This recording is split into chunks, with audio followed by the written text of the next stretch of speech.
Morning, glory, America. Bonjour, hi, Canada. It's Hugh Hewitt. I'm back. Took a week off last week. First week since the virus descended on the country in March, and it was great. I want to thank Kurt Schlichter and Mark Davis and Bob Franz for everybody doing what they did so well all last week. And I just have to tell you, the most important headline of the day, of course, the most important headline of the day. I think we can all agree that the Browns going 10-4 and beating the Giants last night clearly should be leading the newscasts on the networks, because the Cleveland Browns are going back to the playoffs. Well, not quite. Disaster could still strike, but we are playing the Jets next week. And so the Browns are in the playoffs, and the Senate and the House have agreed on a $900 billion relief package, $600 checks to every individual making $75,000 or less in the United States, small business relief that will reach far and wide across the United States, an extraordinary amount of unemployment insurance extended. I do not know what it's going to do to the markets, but I will go and look and see what it's going to do to the markets because Dwayne just took over my computer again, and I can't. And what are you doing, Dwayne? Taking over my computer, and you must be hearing what I'm hearing. I'm trying to fix stuff. Yeah, you're fixing stuff in the studio because there's a little feedback in the studio this morning. But I am a little bit surprised by the activity in the market today. I thought we would have a big day. I thought everything would be rosy and wonderful, and it doesn't look that way. At least it doesn't look that way abroad. And this is brought to you by Birch Gold, by the way. You still have time. If you want to buy a Christmas present for your son or your daughter or your grandchildren that really lasts, go to Birch Gold, buy HughGold.com, or text my name, Hugh, to 474747. That's the best present, given the inflationary environment in which we are going to head. I mean, we have now spent about $4 trillion in money that we didn't have last year, so we printed it. Basically, that's what you do. And it's important. We've got to get people back to work. We got to beat the virus. So another trillion around here and trillion there. It's necessary. It's a once-in-a-lifetime event. In fact, it's a once-in-every-two-lifetime event, the virus. And we're going to beat it. The vaccines are rolling out all over the United States. Moderna was approved last week. I'm sure Kurt and Bob and Mark told you all about that. And tiny little glitches, but they had more than 150,000 people vaccinated by yesterday. And it's rolling out more than, well, let me see. We got a quote on how much it's rolling out today. This is Monsef Sloui talking to Jake Tapper yesterday, cut number 13. Well, let me first acknowledge, indeed, the leadership of General Perna. We co-lead this operation. We work every day together. He is an exceptional leader, absolutely. And I think he's been brave to take this on him personally. We all made the error or mistake of assuming that vaccine that's actually produced and being released is already available for shipment, when in fact there is a 2 days lag between the time at which we generate a lot of data that shows this vaccine vial is actually safe and right, and the time we can ship it. The FDA has to receive certain documentation, and that's really where that lag period has resulted in differences in between what was in the plan and what was actually done. I think we have addressed that. We will optimize every day what we're doing. We now are clear that we will be shipping 5.9 million doses of the Moderna vaccine and 2 million doses of the Pfizer vaccine on Monday, and that's what will happen. And we are increasing the level of communication with the governors in order to make sure that there are no mistakes that happen or miscommunication. We will work and learn from our mistakes every day, and our focus is to make sure we get American people as many vaccine doses as are produced. Now, I do want to say, Jake, that I explained this a few times. Manufacturing vaccines at very large scale is a very complex process. We are doing, the companies, Moderna and Pfizer, and later on Janssen and AstraZeneca, are doing everything possible to make sure everything happens as per plan. But I do want to make clear to everybody that this is not making watches. This is making living things, or at least involving living things in the way we produce vaccines, and we don't control everything 100%. And unless it's perfectly right, we will not release vaccine doses for usage, and sometimes there could be small hiccups. There have been none, actually, in manufacturing now. The hiccup was more into the planning. Did you notice what he said there? There was a paperwork problem at the FDA, a paperwork problem. Even after, this is bureaucracy, there's nothing you can do about it. It's just the FDA does things the way the FDA does, and they've changed a lot. President Trump has changed a lot. The Operation Warp Speed has changed a lot. And then they forget to change the last thing. And I just, in my mind, I have some old bureaucrat with a clipboard somewhere, could be a he or she, and just sit in a room saying, I'm not shipping this vaccine. What do you think? This is the FDA. We don't do that. And just shaking my head. He went on to say something very reassuring, because there was a story yesterday that a new variant is appearing of the vaccine around the world, particularly in the United Kingdom. And Dr. Salui said this to Jake Tapper, cut 14. So we don't know yet. We are, of course, particularly the NIH and the CDC, looking very carefully into this. Many strains of the virus are sequenced all the time. This virus is what's called an RNA virus. This is an approach to being a virus that is prone to more mistakes in the way the RNA is made than when it's a DNA virus, and therefore there will be variants. The key is that the spike protein requires really very specific three-dimensional structure that makes it hard for it to mutate too much. So up to now, I don't think there has been a single variant that would be resistant to the vaccine. We can't exclude it, but it's not there now. And this particular variant in the UK, I think is very unlikely to have escaped the vaccine immunity. That is a great relief when I read that, because that's the biggest danger, and everyone knows that if they've read The Great Influenza from 1918. Viruses mutate.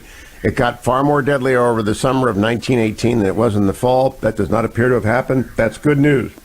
There's a new PSA, and I'll be talking to Governor Christie about this later as well. Here's Chris Christie, who himself was knocking on heaven's door because of COVID. Cut number 15. This message isn't for everyone.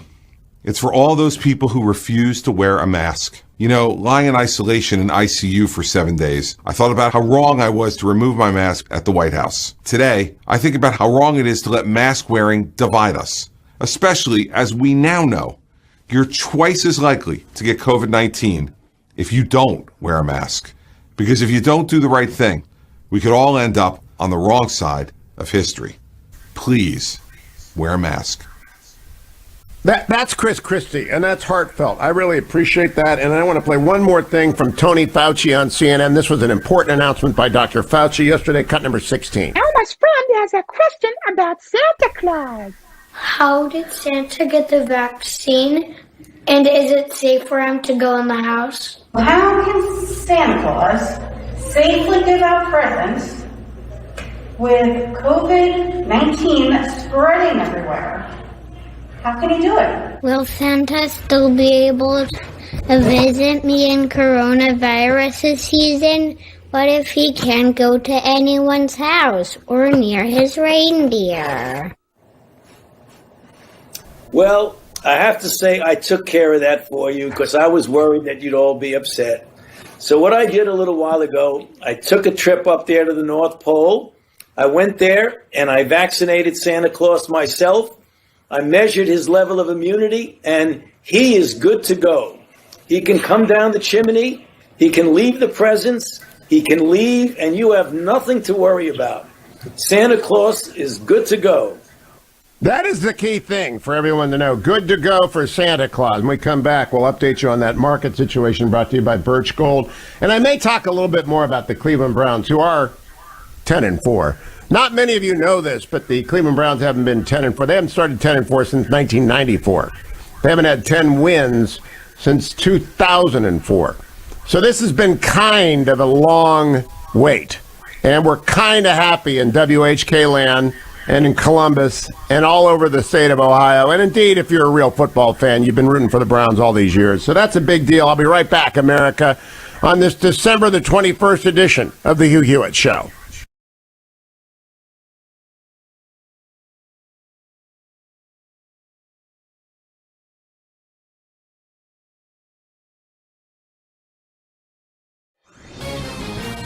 This is Lon Chen of the Hoover Institution for townhall.com. California Governor Gavin Newsom has repeatedly called on Californians to come together and make sacrifices to fight COVID-19. The request would have been better received if, at the same time, Governor Newsom wasn't off violating his own public health guidance by dining with a group of lobbyists at one of America's most posh restaurants, or sending his kids to a Sacramento private school in person while many California schools remain closed for in-person learning and millions of students slog their way through online classes. The problem with Newsom's hypocritical actions is that they undercut the very healthcare professionals and scientists whose advice he is asking Californians to follow. It makes those of us who live in California wonder who we can trust and what guidance we should be listening to. At a time when we need leadership and clarity, Newsom has given us hypocrisy and confusion. California's voters won't soon forget his shortcomings. I'm Lon Chen. The Pepperdine Graduate School of Public Policy, impacting policy decisions today, preparing public leaders for tomorrow. Learn more at publicpolicy.pepperdine. Hi there, it's Hugh Hewitt for Angel Tree. Let me ask you to think about a child waking up on Christmas without a present underneath their tree. Indeed, there might not be a tree there at all. That's what happens to 2.5 million children who have one or both parents in prison every single year. Angel Tree steps forward and for $220 can provide 10 of those children with a present, with a Christmas, and with a gospel message.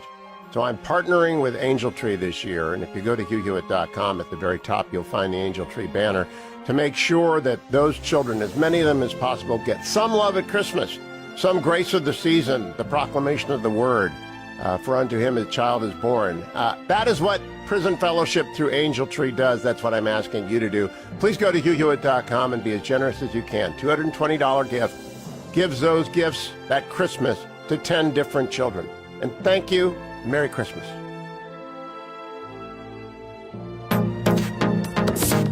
Trending now on the Dennis Prager Show. They're not going to wake I up. didn't say just the rhinos. I said the rhinos and the milquetoast Republicans. Fine, the rhinos and the Roy Blunt. Who right. won't That fight for anything. yeah. So that'll really work. That'll really work. That'll do it. Here, give the Senate to the Democrats. That'll wake you up.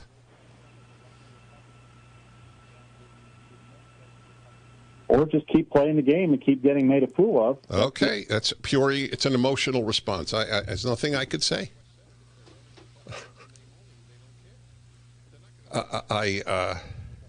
Then it's either one or, you know what? Then no. By that logic, no Republican should vote. It should be a 0 votes for the Republican. And the Democrats will just say, boy, did that work. All right, look at how we scare Republicans from voting. Oh, well done, Republicans. You screwed yourselves great.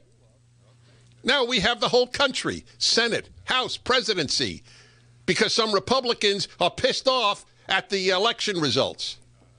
That's mature, folks. That is real mature. But listen, the human being is rarely rational. Rarely. That's the tragedy of the human condition. Emotions are more powerful.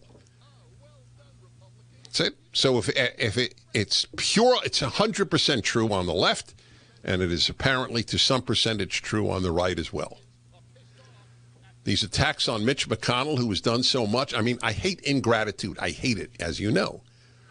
That's the chief characteristic of every leftist, ingratitude to America. What McConnell has done, I have zero interest in McConnell individually. Zero. Keep up with what's trending. Subscribe on YouTube today. Trending now on America First with Sebastian Gorka. Let's listen to Nicole Wallace, not just on the president, but on all Republicans.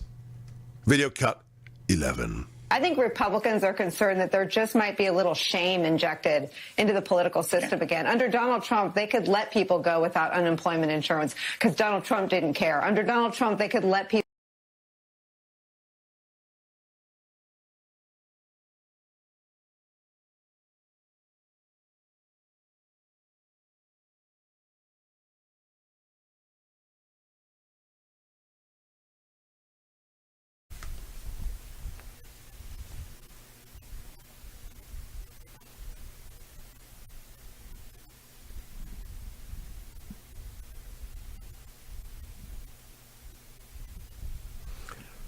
Welcome back, America. Hugh Hewitt, December 21st. I'm back in studio. Thanks again to Mark Davis out of Dallas and our friend Bob Franz out of Cleveland. Of course, the one and only Colonel Kurt was in 3 times last week because I took a week off, first time off. That's the longest I've gone on the radio without a week off in 30 years, from March until last week.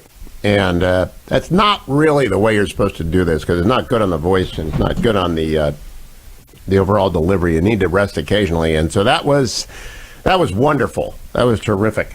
And thanks to them. Now, the Congress passed a big bill last night. This report is brought to you by Birch Gold.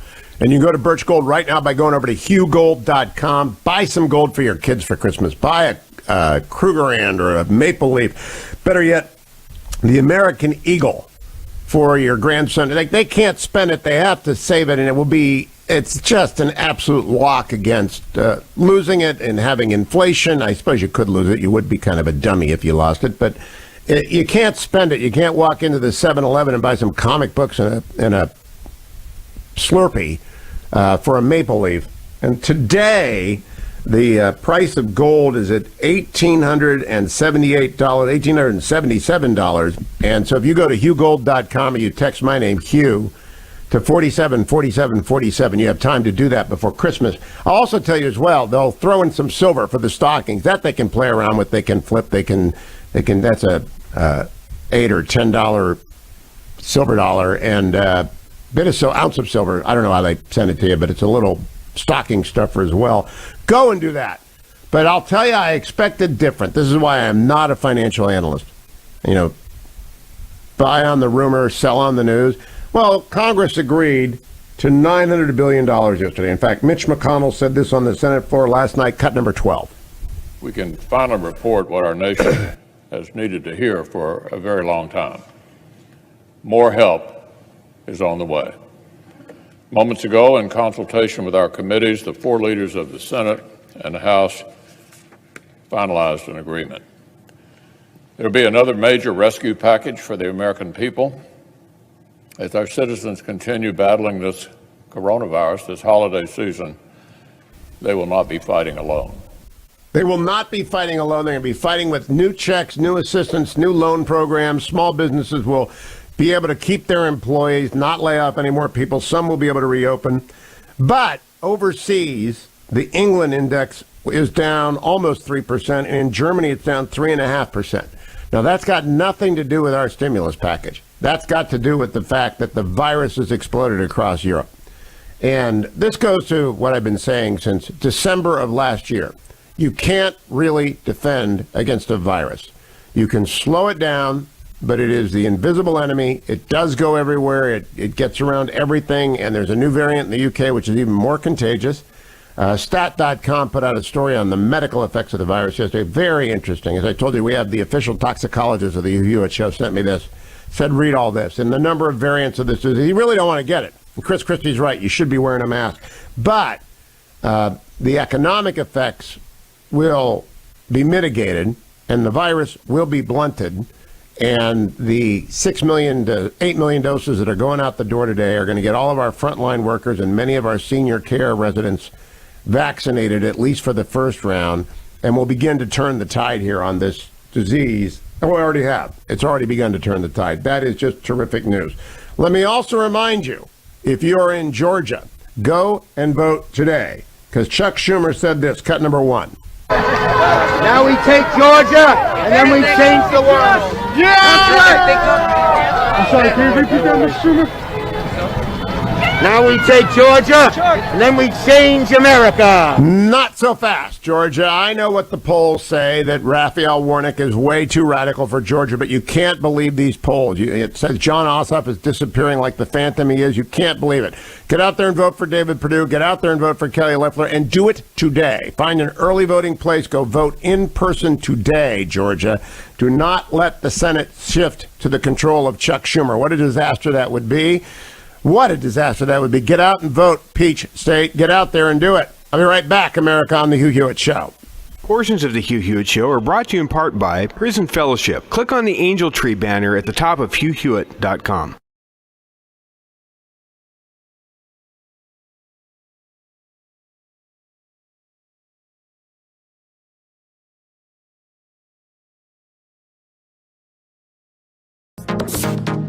Trending now on America First with Sebastian Gorka.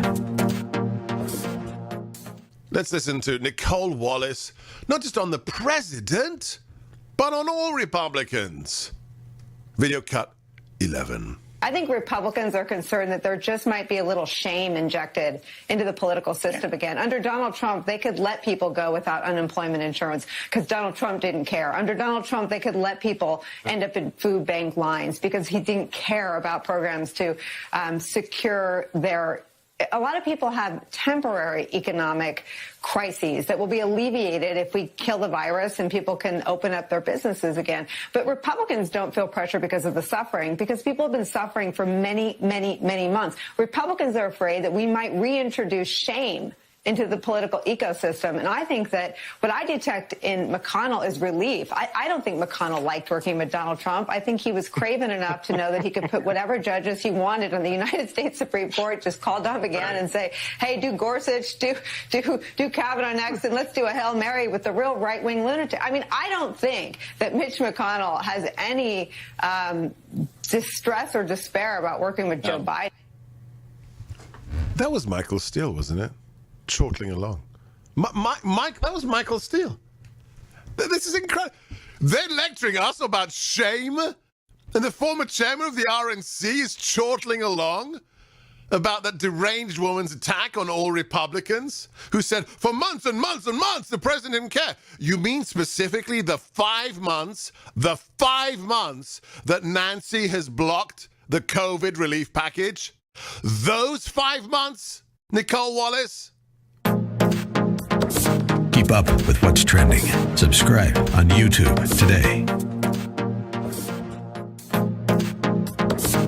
Trending now on The Larry Elder Show.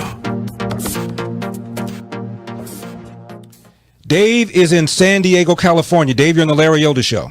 I was calling in regards to a call that you'd gotten earlier. The guy was not happy about the fact that we're not taking care of this situation now and just kicking it down the road.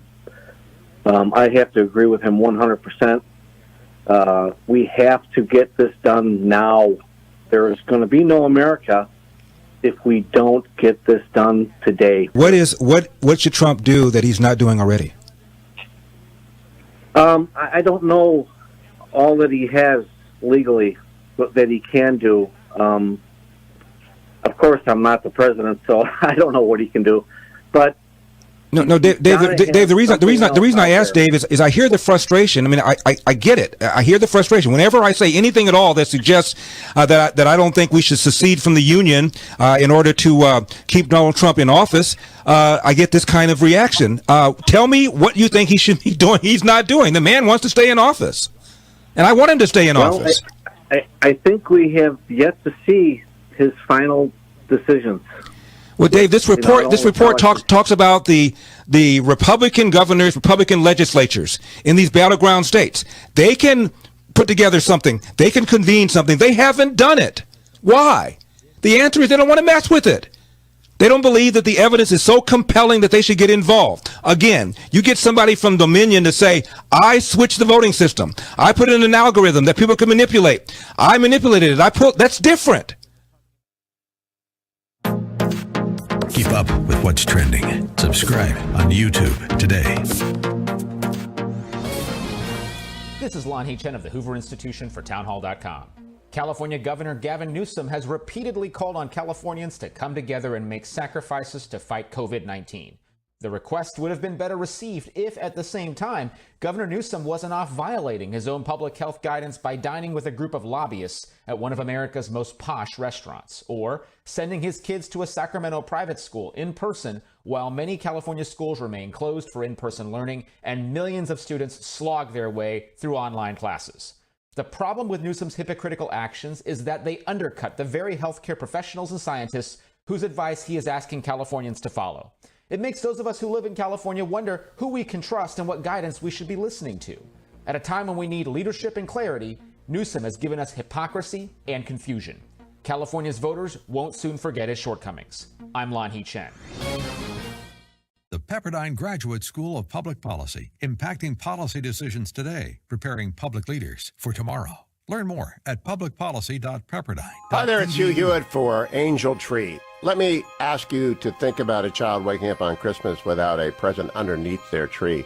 Indeed, there might not be a tree there at all. That's what happens to 2.5 million children who have one or both parents in prison every single year. Angel Tree steps forward and for $220 can provide 10 of those children with a present, with a Christmas and with a gospel message.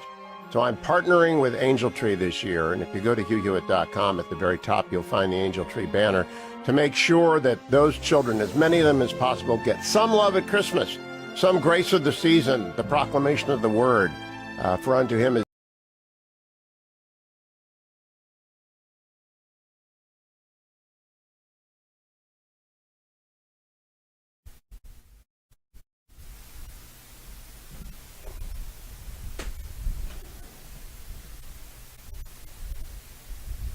Welcome back, America. It's Hugh Hewitt. Thanks so much for listening this morning on the 21st day of December 2021.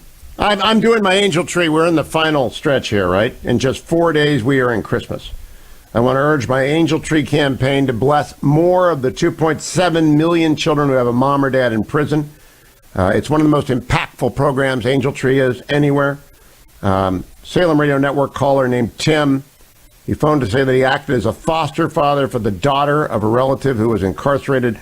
Tim said the holidays are always tough. But during the time he was in prison, his daughter would look forward every year to a Christmas present under the tree provided by Angel Tree Campaign. And every year while he was incarcerated, he had a gift under the tree. I can't tell you what that means for that little girl, and how it made her feel to have just something under the tree from him expressing his feelings. That is, I mean, that's the whole program.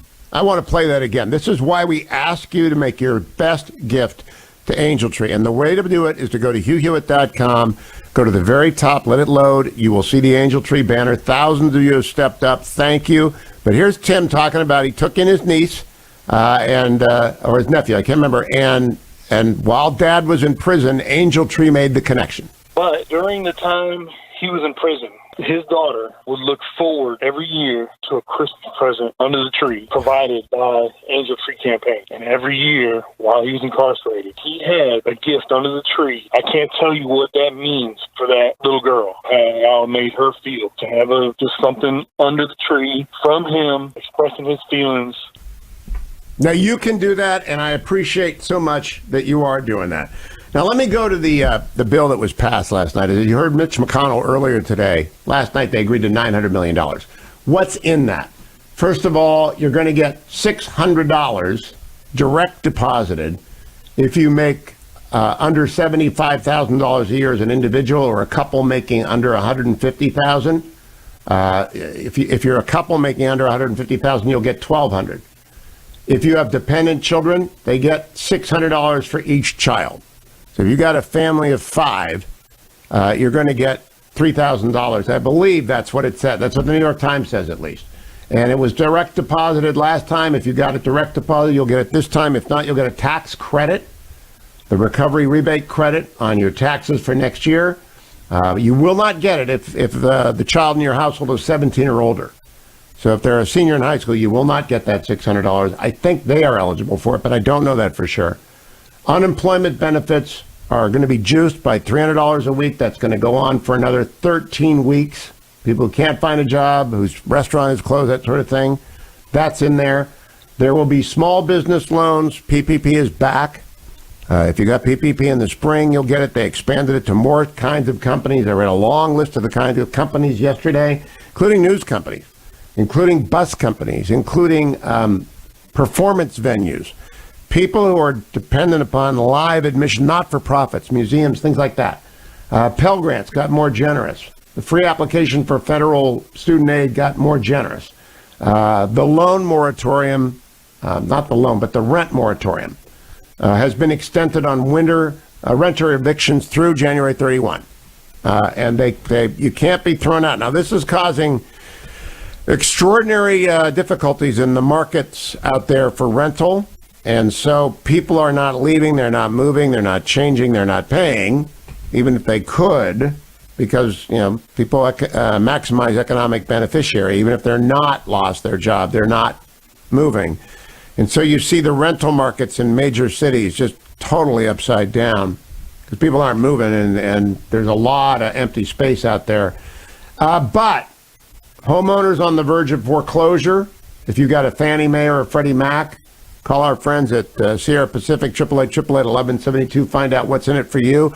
There's a lot in this bill, and it will juice the markets. And that is great. It will juice the economy, is what I meant to say, is that they will get people back to work, or it will keep payrolls where they are, even if those businesses are not fully functioning. In various parts around the country where the virus is galloping, like in California, and I mean galloping, they went from a lot of ICU capacity in my old home of Orange County to none in 4 days. Now, that doesn't mean people aren't being treated and you still go to the hospital if you're sick. Indeed, my friend Dave Zavagno likes to say you've got to go to the hospital if you've got virus symptoms. And some of you will get erythromycin, others will get a variety of new therapies that have been developed, and they'll put you on the watch list. They'll know what to do. So it's a very promising time. The holiday is brighter than ever. The rollout of this vaccine is just massive, and it will blunt healthcare workers. I saw a bunch of pictures. I retweet everyone getting the vaccine. You should get the vaccine. I know some of you say, I don't know, I'm going to wait and see the data. No, go get the vaccine. It is safe. It is proven effective. It is proven. You might get some soreness in your arm. Exceptionally rare, really, really rare, worse reactions than that. A fever or a day of unpleasantness. People bounce back from it like every other vaccine. Some people get a little bit more and a little bit less, but it is very, very safe. The official toxicologist of the Hugh Hewitt Show said, yes, go immediately. Because I stay in touch. I read all this stuff. I've been following this. I wish they gave Pulitzer Prizes for vaccine coverage, because I think Dwayne would win one. We've been all over this from the beginning, from when it was in China. You know what the media is failing to do, by the way? The media says the virus is back in China. They've got 36 cases. The virus is everywhere in China. It's reported cases. They're just lying to you. And there are parts of the third world. The United States does not lead the world in virus cases. The United States leads the world in reported virus cases. Some people lack the healthcare infrastructure. Peru, Ecuador, to report. And then some governments simply lie. You think North Korea is telling you how many people in North Korea have this virus? You think so? I don't think so. I know not. 1-800-520-1234. Open up those phones. Are you happy with Congress? Now, at the last minute, Pat Toomey, great senator from Pennsylvania, stepped up and said, what the Federal Reserve did in March may have been necessary, but it was without legal precedent. It had never been done before. They stepped in and in a replay of 2008, they invented things. Toomey didn't like what they invented. He's chairman of banking. So he and Chuck Schumer sat down and hammered out, with Tom Cotton's support and Mitch McConnell's complete backing, some assurances that the Warnock would have won their runoff. They didn't. And as a result, on January 5, there will be the final day of voting. But I want to stress to you right now, voting is underway in Georgia. And we know what Chuck Schumer wants both those races, because then he becomes Mitch McConnell. He becomes the leader of the Senate.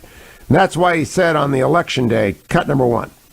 Now we take Georgia, and then we change the world. Yeah! I'm sorry, can you repeat that, Mr. Schumer? Now we take Georgia, and then we change America. So if you're an early voter in Georgia, call me at 1-800-520-1234. I want to know that you get out there and vote. I want to know how early it is. Go in person. In person.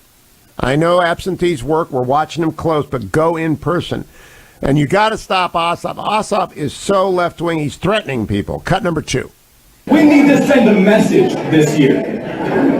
We need to send a message that if you indulge this kind of politics, you're not just going to get beaten. You're going to get beaten so bad you can never run or show your face again in public. Because we have had enough, absolutely enough, of what we are getting from Donald Trump and his fellow travelers right now. So you want to send him to the Senate. Joe McCarthy in in a 30-year-old's body with no resume except Chinese Communist Party money from the films that he, quote, made. Raphael Warnock, though, if you think Ossoff is bad, Raphael Warnock is to the left of John. He is a radical. Now, they have objected to that term. The Warnock campaign and an association of African-American churches in Georgia say that is racist. I'm sorry, he's a radical.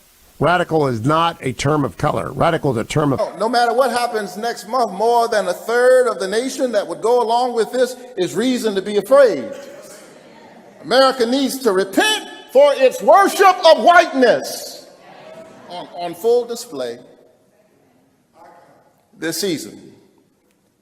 How is it that you can insult everybody, call Muslims something other than children of God, call Mexicans murderers and rapists, insult the disabled?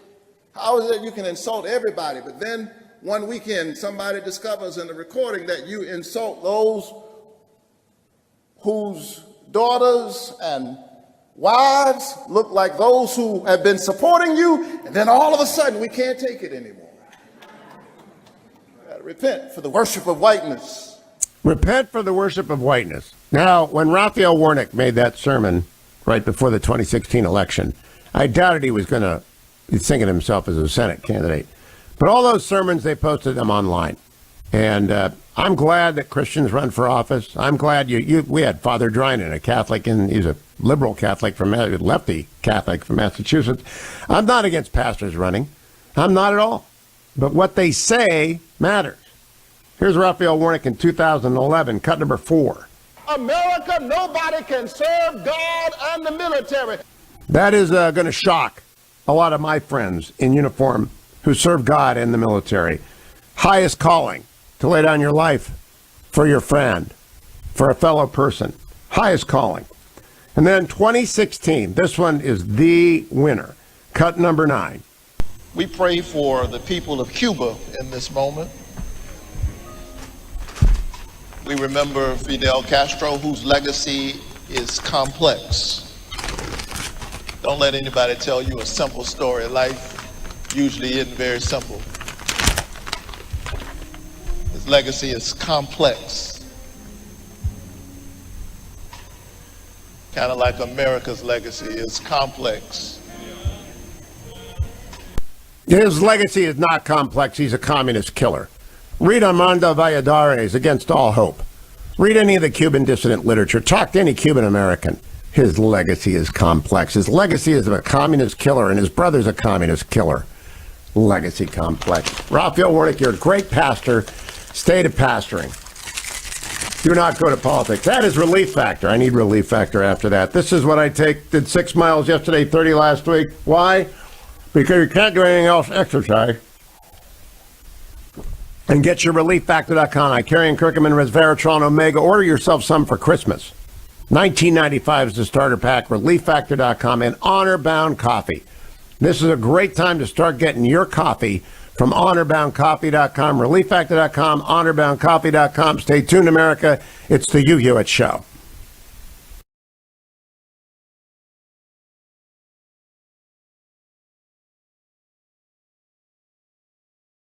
Good for Angel Tree. Let me ask you to think about a child waking up on Christmas without a present underneath their tree.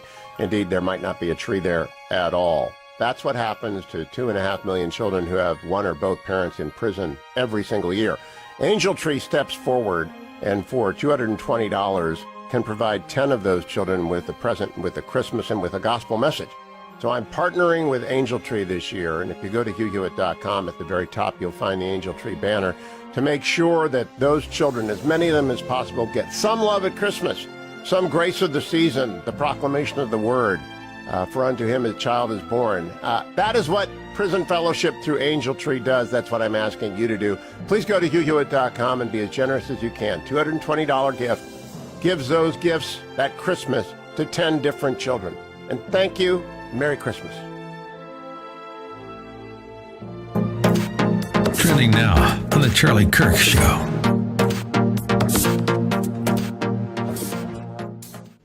If I was a judge in Georgia, I would have been sympathetic to Stacey Abrams' case. Meanwhile, you have the best lawyers in the country arguing fervently.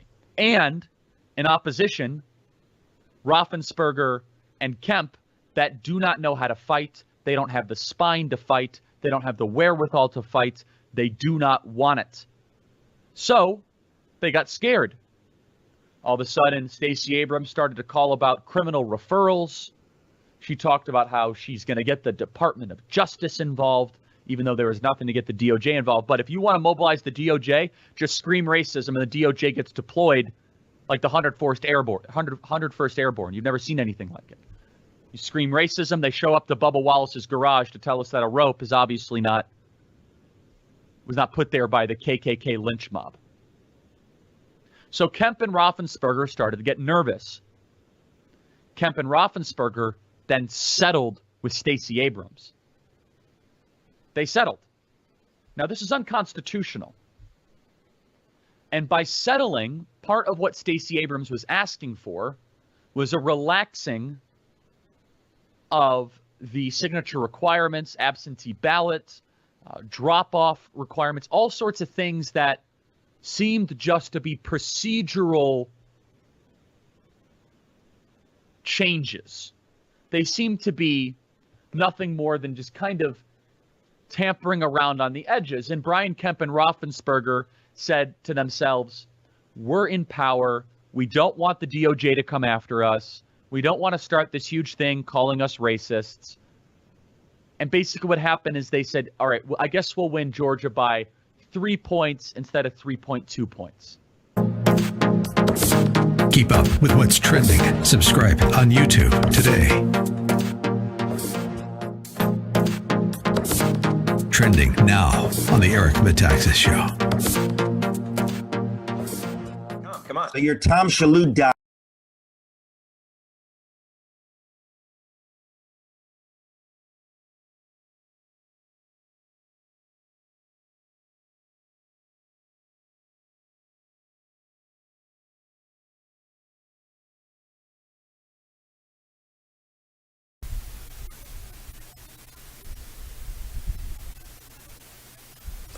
Welcome back, America. I'm sure they are gathering at Salena Zito's house in a socially acceptable and safe way as Christmas comes around. I bet you she's been baking pierogies or whatever they're called all weekend long. Salena, good morning. How are you?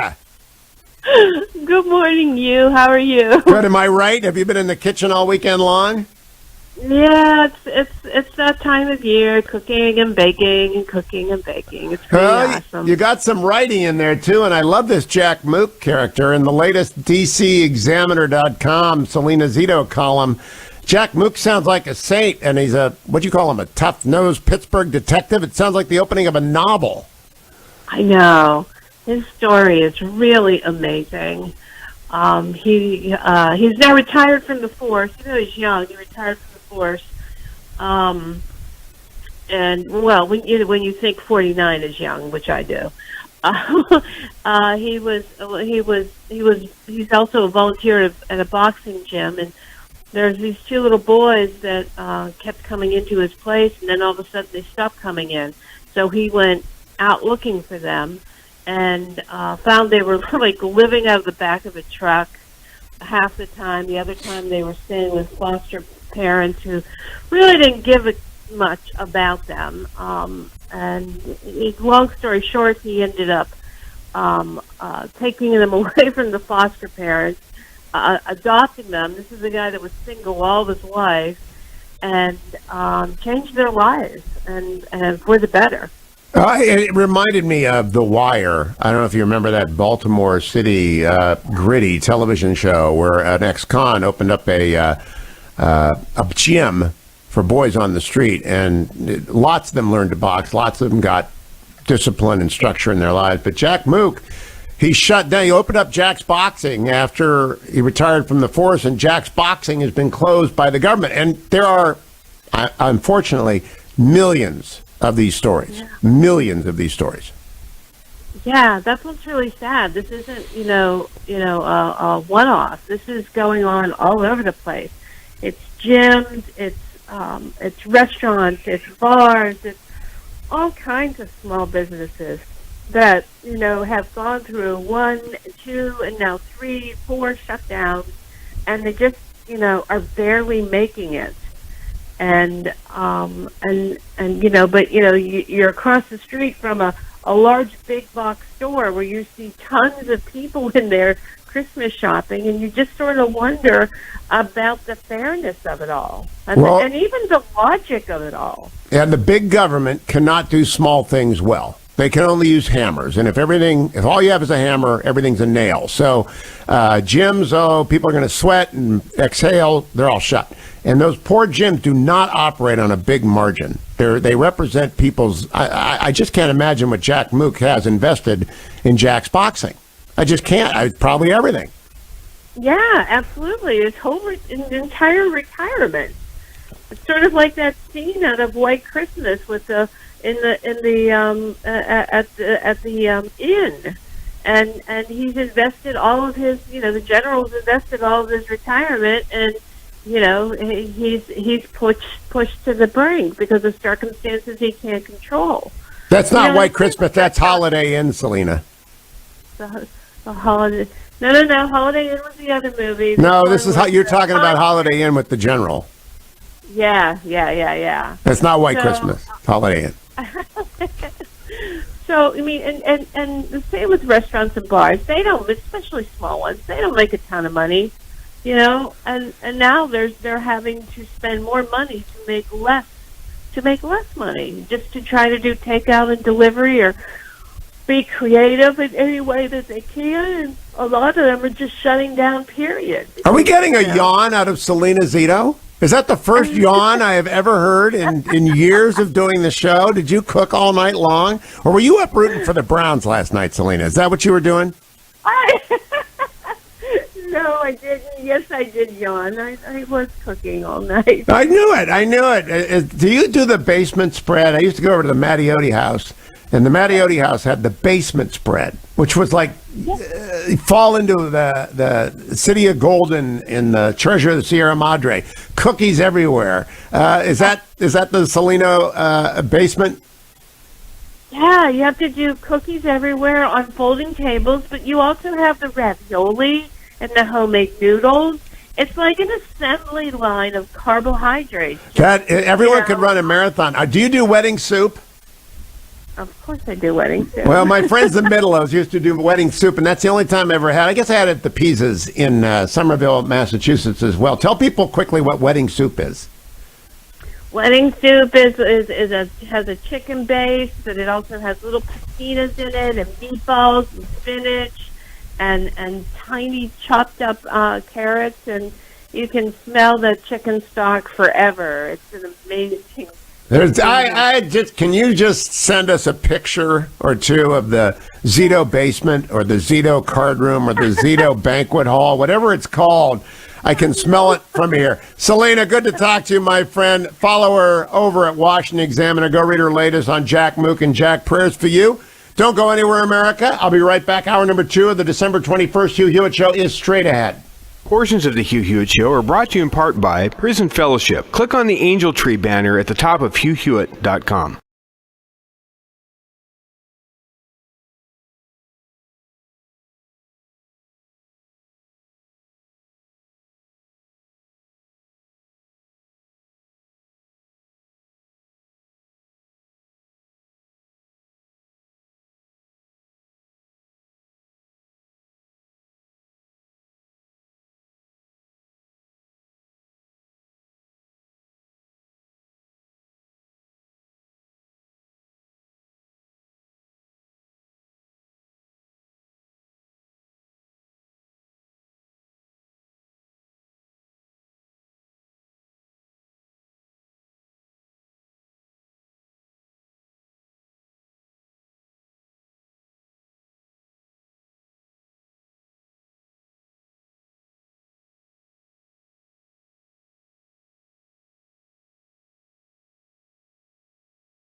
Trending now on The Mike Gallagher Show. What do you make of a city like Minneapolis, Minnesota, that slashed the police budget by millions of dollars last night? It was a unanimous vote. These kooks originally voted to abolish the police department altogether. I'm going to give you some numbers, because this is very real here in Georgia, too. How pro-police do you think Raphael Warnock is? How pro-police do you think John Ossoff is? How pro-police do you think today's Democrats are? In Minneapolis, where we have a lot of listeners, here are some numbers that I want to share with you. There have been 532 gunshot victims so far this year. 532. More than double the same period a year ago.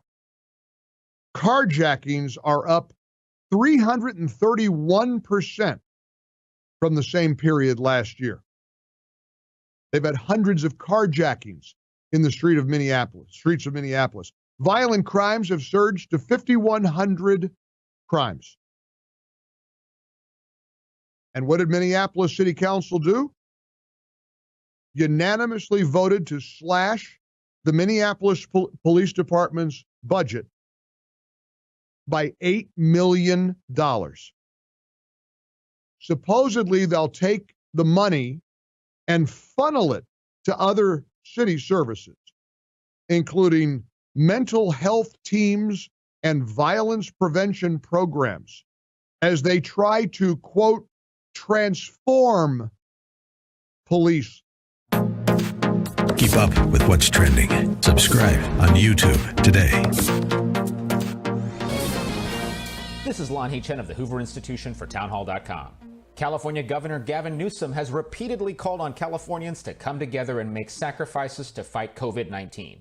The request would have been better received if, at the same time, Governor Newsom wasn't off violating his own public health guidance by dining with a group of lobbyists at one of America's most posh restaurants, or sending his kids to a Sacramento private school in person while many California schools remain closed for in-person learning and millions of students slog their way through online classes.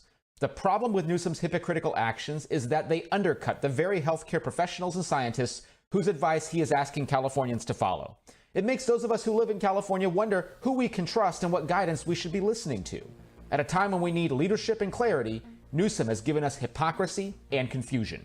California's voters won't soon forget his shortcomings. I'm Lon Chen. The Pepperdine Graduate School of Public Policy, impacting policy decisions today, preparing public leaders for tomorrow. Learn more at publicpolicy.pepperdine. Hi there, it's Hugh Hewitt for Angel Tree. Let me ask you to think about a child waking up on Christmas without a present underneath their tree. Indeed, there might not be a tree there at all. That's what happens to 2.5 million children who have one or both parents in prison every single year.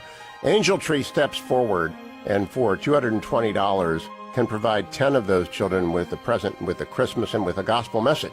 So I'm partnering with Angel Tree this year, and if you go to HughHewitt.com, at the very top you'll find the Angel Tree banner to make sure that those children, as many of them as possible, get some love at Christmas, some grace of the season, the proclamation of the word, for unto him a child is born. That is what Prison Fellowship through Angel Tree does. That's what I'm asking you to do. Please go to Hugh Hewitt.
America. Bonjour. Hi, Canada. It's December 21st. I'm Hugh Hewitt back in the studio. If you're just joining me for the first time, had a great week off. Thanks to Kurt Schlichter, who filled in 3 days last week. Colonel Kurt was terrific. And to Mark Davis out of Dallas, the pros, pro Bob Franz, still in denial over his wanting Sam Darnold instead of Baker Mayfield.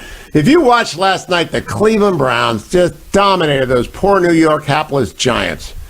Giant nothing. The Browns are 10-4. I can't even begin to believe it. You know, I've done a lot of damage in my life. Both of my boys are Browns fans. My son-in-law is a Browns fan. My brother-in-law is a Browns fan. And my nephew stopped by to say hello at a socially distanced way.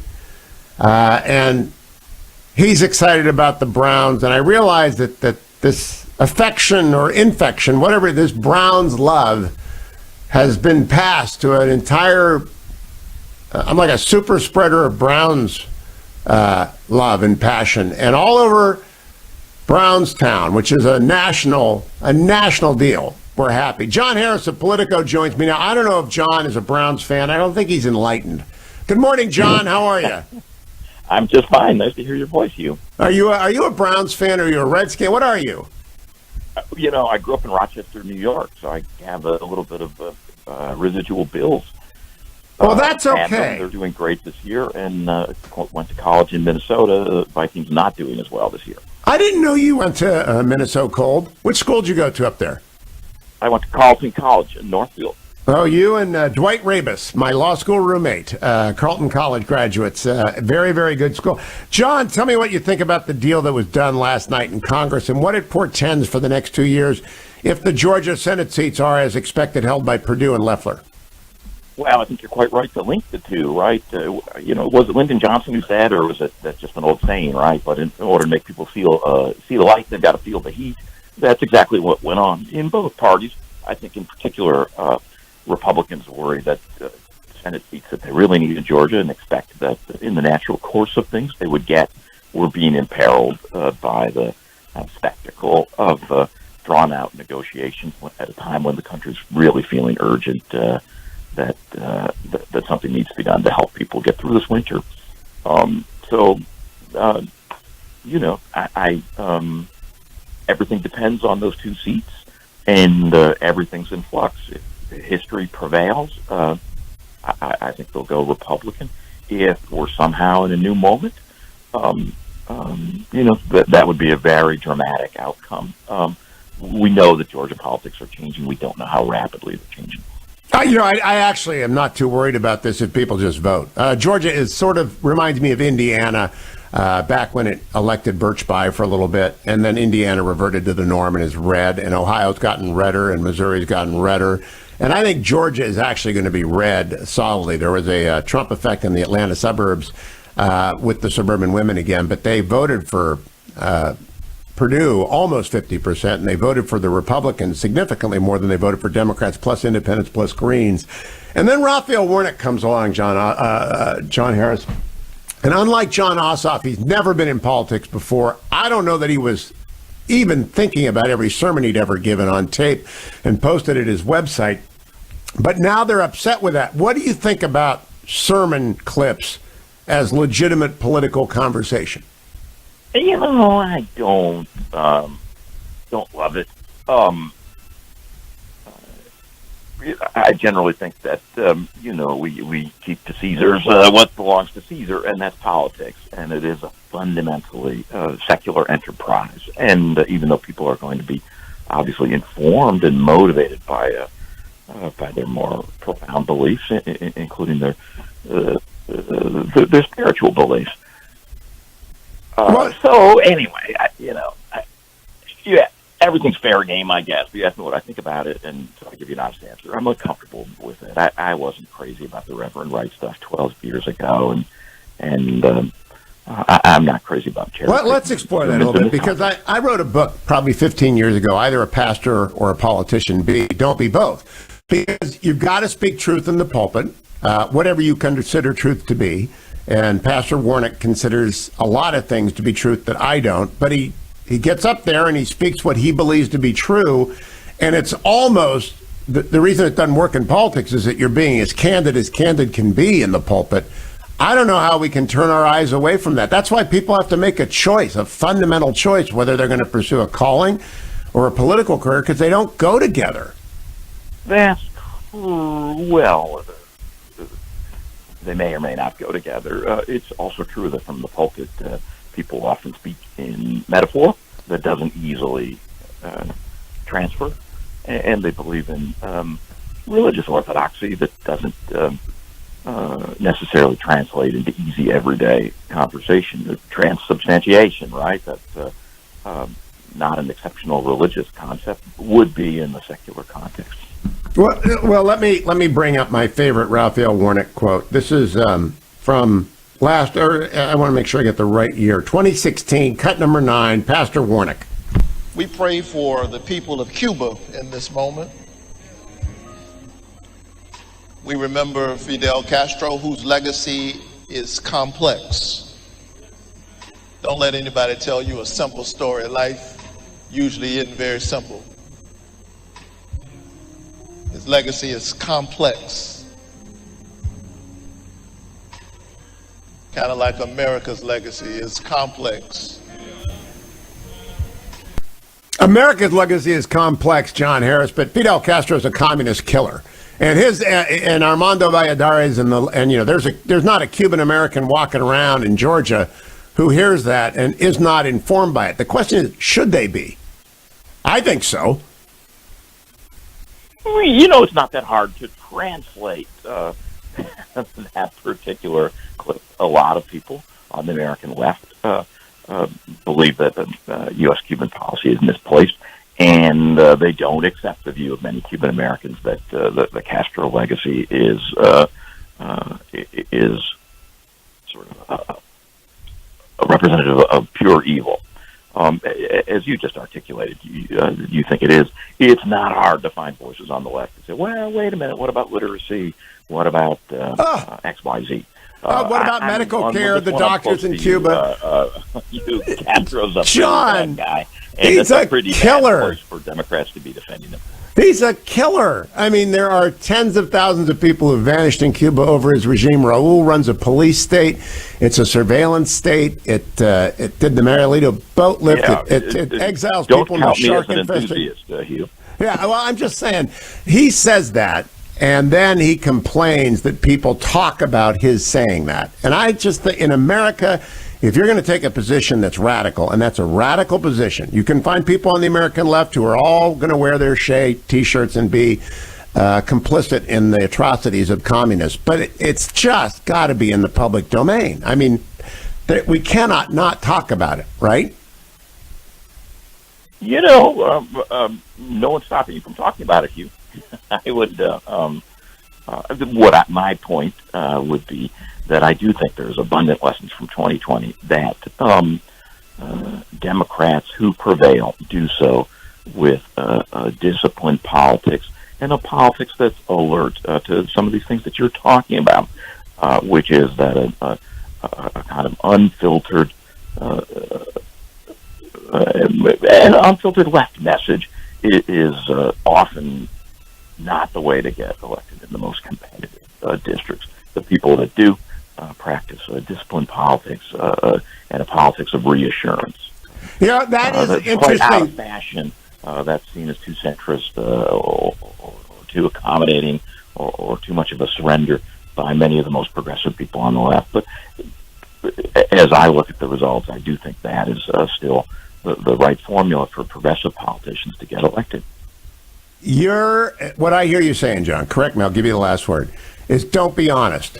Don't tell people if you're going to defund the police. Don't do that. Be disciplined in not telling people exact. Don't be AOC. Don't be Raphael Warnock. Don't be John Ossoff. Be fuzzy, because your agenda is not going to work. I think you can be clear, but you have to listen to your voters and speak to them in ways that they're going to be receptive to. And as you point out, there's going to be a lot of potential Democratic voters who would hear that message and say, that's not something I want to hear, or that's not somebody whose values correspond with mine. No, John, I think America does not want to be as woke as it currently is, at least in elites. Last word. I mean, do you agree with me? They do not like this hyper wokeness. I think it's a big opening for Republicans because a lot of people are in the middle, and there are still people in the middle are comfortable with identity politics that's represented by what you described as woke politics. John Harris from Politico, thank you. He woke up early to talk wokeness with me. Thank you, John. Don't go anywhere, America. I'll be right back on The Hugh Hewitt Show. Portions of The Hugh Hewitt Show are brought to you in part by Prison Fellowship. Click on the Angel Tree banner at the top of HughHewitt.com.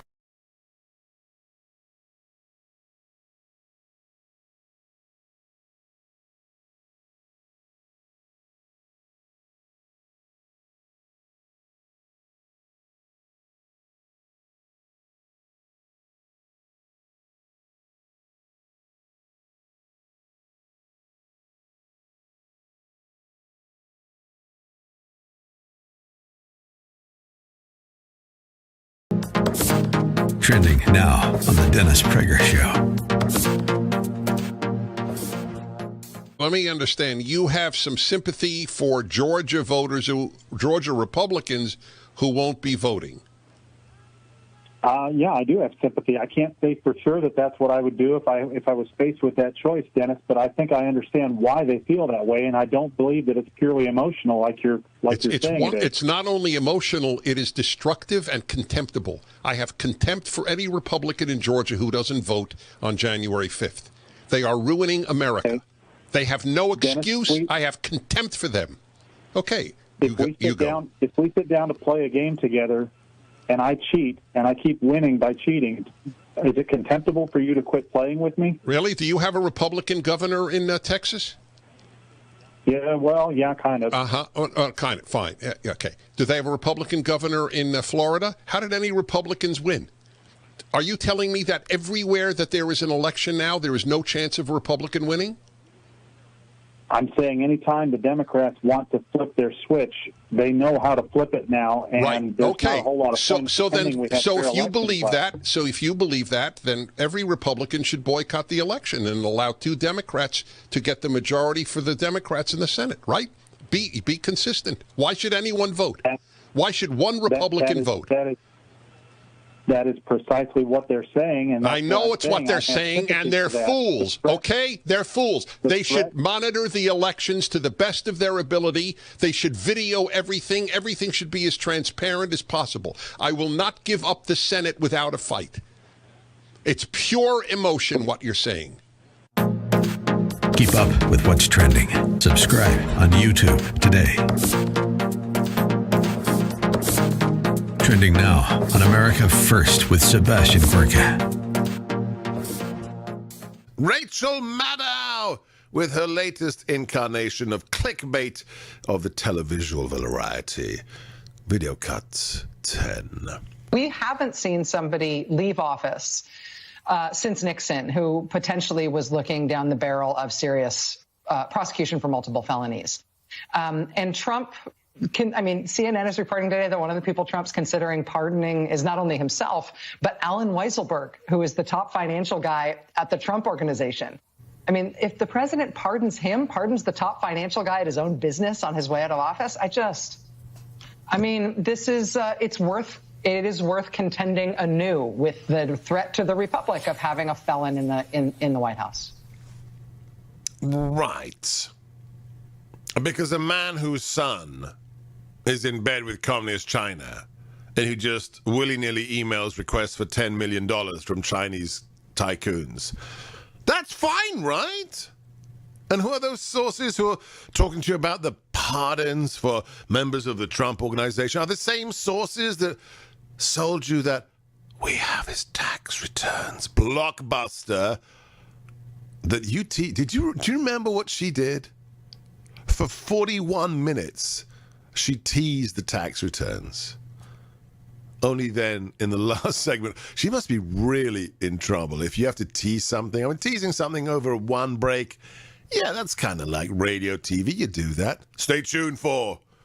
But to do it for your whole show, and then to reveal buckus, you got nothing? That's embarrassing, Rachel. Keep up with what's trending. Subscribe on YouTube today. Trending now on The Larry Elder Show. There's a guy named Van Gordon Sauter, Sauter. He was the head of CBS News for years. Wrote an op-ed piece in the Wall Street Journal a few months ago. He said, this news has gotten crazy. I mean, honestly, they're not even hiding their biases anymore. In fact,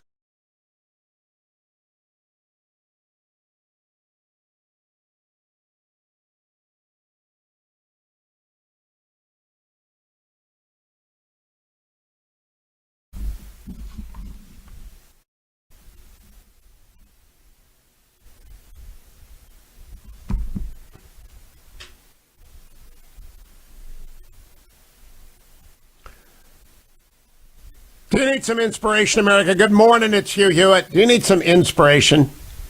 Go to salemnow.com and watch From Poor to CEO.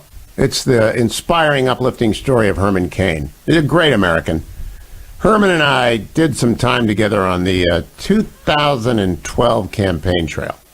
I wasn't a supporter. I would just be an interlocutor of his in Cleveland, a couple other places. And Herman had more charisma, more magnetism, more friendliness, more energy than just about anybody I've ever met on the campaign trail. Now, you can understand how he went from nothing. He was born into abject poverty to CEO of Godfather's Pizza, and how he ran for, I never agreed with his fair tax fantasy, but he was a heck of a politician.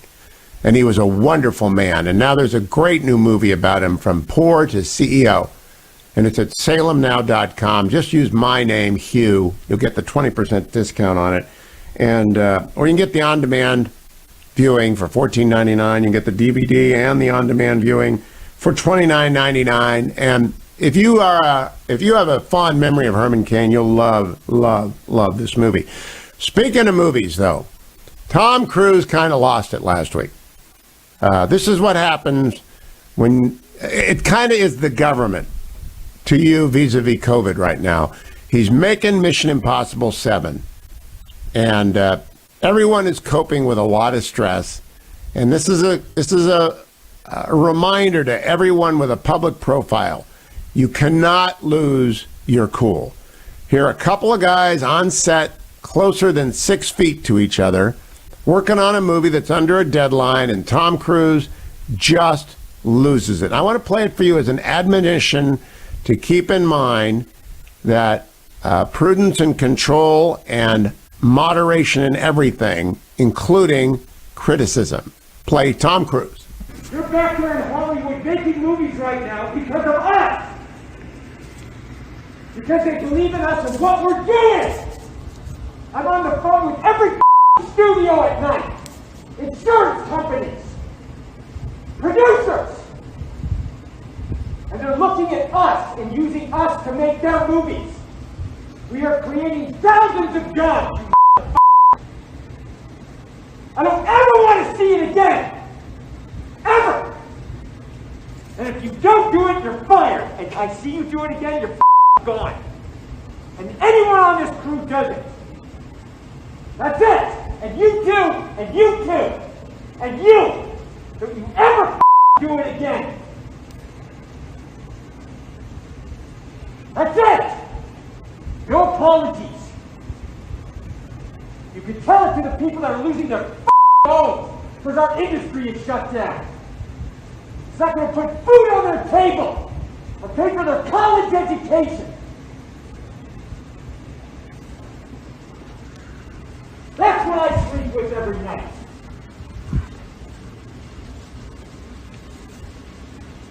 In the future of this industry. So I'm sorry, I'm beyond your apologies.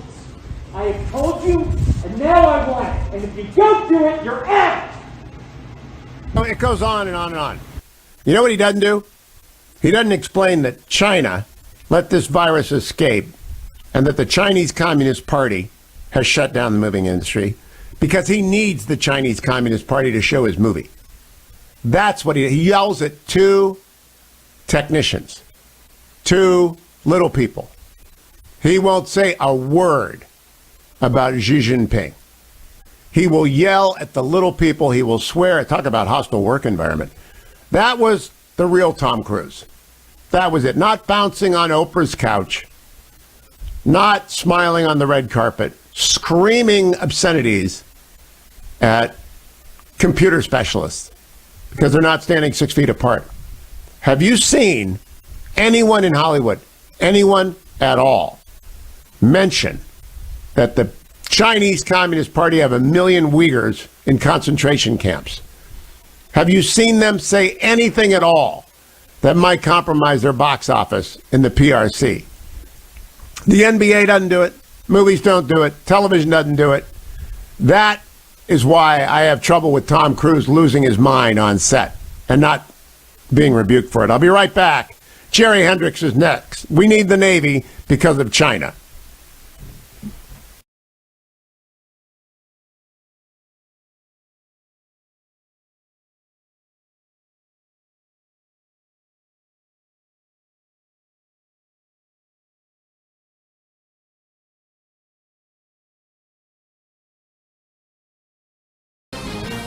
This is Lon Chen of the Hoover Institution for townhall.com. California Governor Gavin Newsom has repeatedly called on Californians to come together and make sacrifices to fight COVID-19. The request would have been better received if, at the same time, Governor Newsom wasn't off violating his own public health guidance by dining with a group of lobbyists at one of America's most posh restaurants, or sending his kids to a Sacramento private school in person while many California schools remain closed for in-person learning and millions of students slog their way through online classes. The problem with Newsom's hypocritical actions is that they undercut the very healthcare professionals and scientists whose advice he is asking Californians to follow. It makes those of us who live in California wonder who we can trust and what guidance we should be listening to. At a time when we need leadership and clarity, Newsom has given us hypocrisy and confusion. California's voters won't soon forget his shortcomings. I'm Lon Chen. The Pepperdine Graduate School of Public Policy, impacting policy decisions today, preparing public leaders for tomorrow. Learn more at publicpolicy.pepperdine.edu. Hi there, it's Hugh Hewitt for Angel Tree. Let me ask you to think about a child waking up on Christmas without a present underneath their tree. Indeed, there might not be a tree there at all. That's what happens to 2.5 million children who have one or both parents in prison every single year. Angel Tree steps forward and for $220 can provide 10 of those children with a present, with a Christmas and with a gospel message.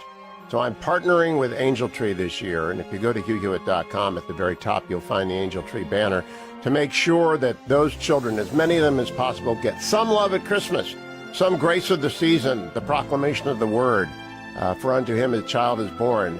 That is what Prison Fellowship through Angel Tree does. That's what I'm asking you to do. Please go to HughHewitt.com and be as generous as you can. $220 gift gives those gifts that Christmas to 10 different children. And thank you. Merry Christmas.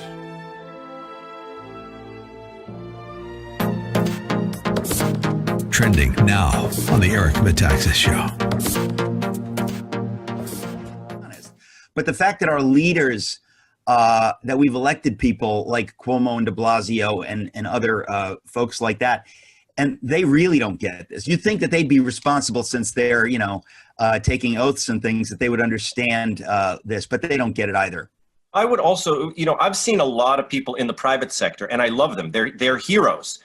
That guy who owns the gym in New Jersey, and he's got the big black beard, and he says, "I'm staying open. You are not welcome here. Get out of my gym," to the public health officials. And he says, "You're welcome to come in here. Nobody has to wear a mask. We're all going to work out. We're all healthy." Okay, that's great. There's a restaurateur. He's going to keep his restaurant open. He says, "I'm staying open because if I don't, then the families that work here are going to go hungry. We are going to continue to defy these orders." Those are my heroes. I want to see religious people doing the same thing. I haven't seen that. I've seen the religious leaders say, "Oh no, safety first. We have to do what's safe, what's safe, what's safe." Yeah, First you know of what all, that's called, right?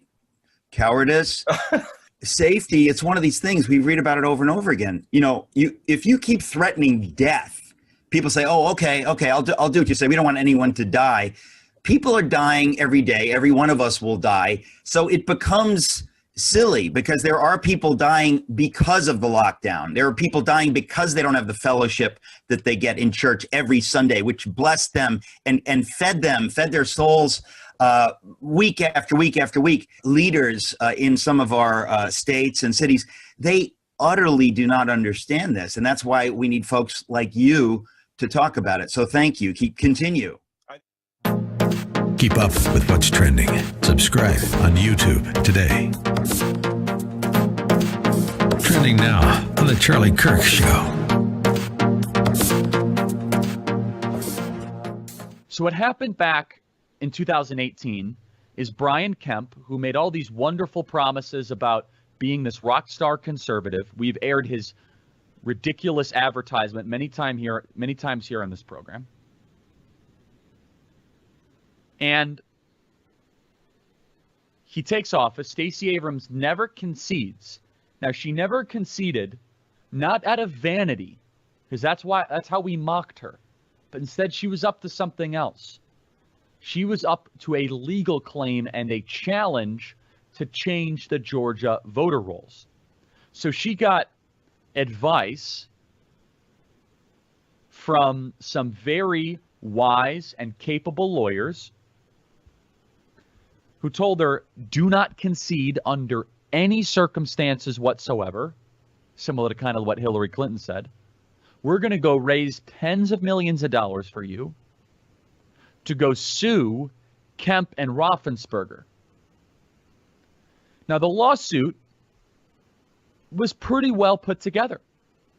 The lawsuit, because Stacey Abrams had a lot of money and a lot of time, detailed real human beings that submitted real ballots that were rejected because the signatures were off.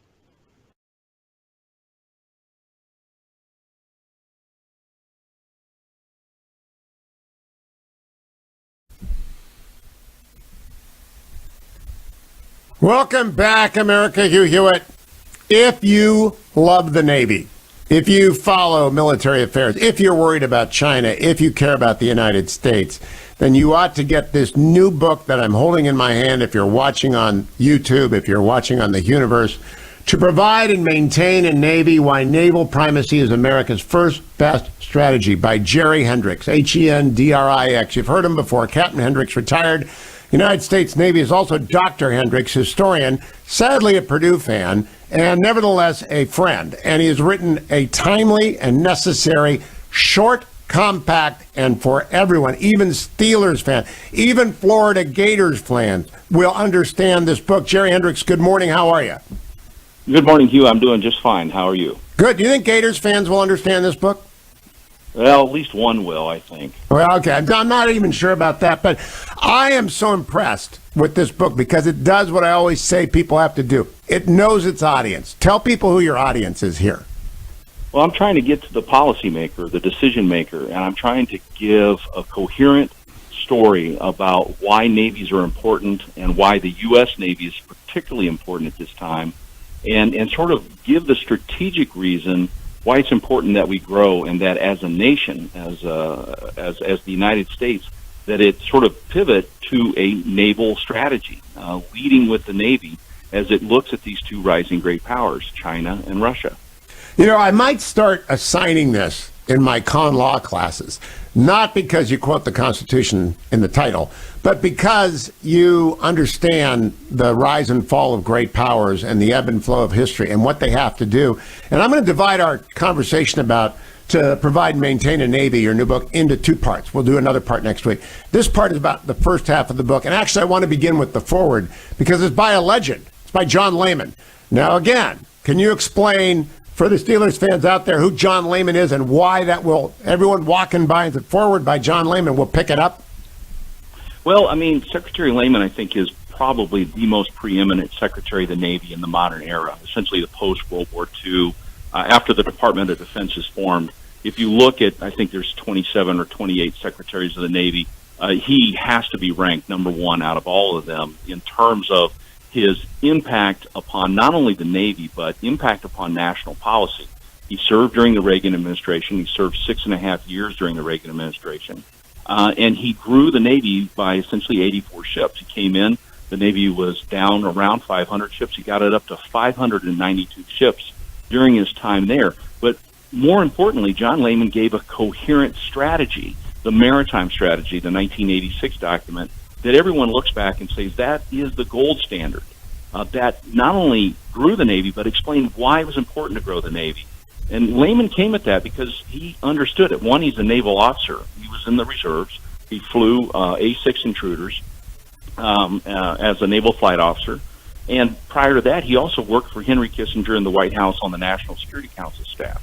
He understood policy, understood the Navy. He brought it all to culmination. And so I was very privileged. I reached out to Secretary Lehman to ask if he would review the manuscript and then if he would write a forward, and he very graciously agreed. You know, when I read that forward, I immediately sent the book off to a couple of serving naval officers that I know because I want them to be inspired. He really is a recruiting poster for the Navy. But what you said about him, I want to contrast it with what we've just gone through with the President Trump administration. He served 6.5 years with a mission statement, the same mission statement, grow American presence. As Admiral Stavridis, one of your friends and mine, likes to say, quantity has a quality all of its own. And for 6.5 years, he said one thing. In the Trump era, we had actually 3 secretaries of the Navy. Tom Modley, who was the acting secretary, bracketed by Richard Spencer and the last fellow from Norway, Norwegian ambassador. You can't really have a naval strategy with 3 sec navs in 4 years. Can you, Jerry Hendricks? No, you can't, because first of all, you really need to start out and lead with a naval strategy. We thought that we were going to have that with President Trump. He very clearly enunciated a 350-ship goal and that the Navy needed to be stronger during his Philadelphia speech in September of 2016. And then he began talking about the Navy even after he was sworn in.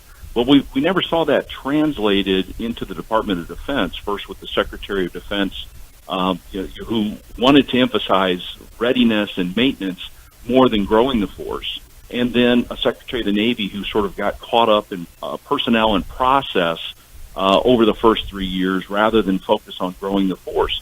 You had a very powerful message, and no one sort of latched hold of it to begin drumbeating the importance of a Navy, and again, the importance of the Navy against the backdrop of the strategic environment. The president got a national security strategy out very quickly in his administration. It identified China and Russia as the peer competitors, and then did not assign forces against it accordingly. That's one of the great failings of the last few years. Now, I am watching with great interest whether or not General Austin gets his waiver. I'm going to look to see who the Secretary of the Navy is, and I'm actually hoping that they flank the Republican Party on this. The Democratic Party has traditionally supported the Navy over the Army. The Republican Party has traditionally supported the Army over the Navy. That's just history. Do you anticipate that the new Democratic Party will fund and deploy a Navy to take away what is the crucial issue from the Republicans in 2 and 4 years? Because China will be unescapably our competitor. I mean, it's already known. It is understood far and wide. And I think you're making the case to understand once you come to that recognition, you've got to come to the recognition, you've got to build and maintain the fleet. Yeah, that's correct. And so, first of all, I don't know. I haven't seen names emerge yet as potential secretaries of the Navy. I'm hopeful that when they do, that it'll be a strong, articulate voice. I hope that the Biden administration will recognize that China is the peer competitor and that it's a strong competitor that it seeks to dominate in the Western Pacific in the beginning and then more globally after that. And if they make that recognition, then the Navy is the answer.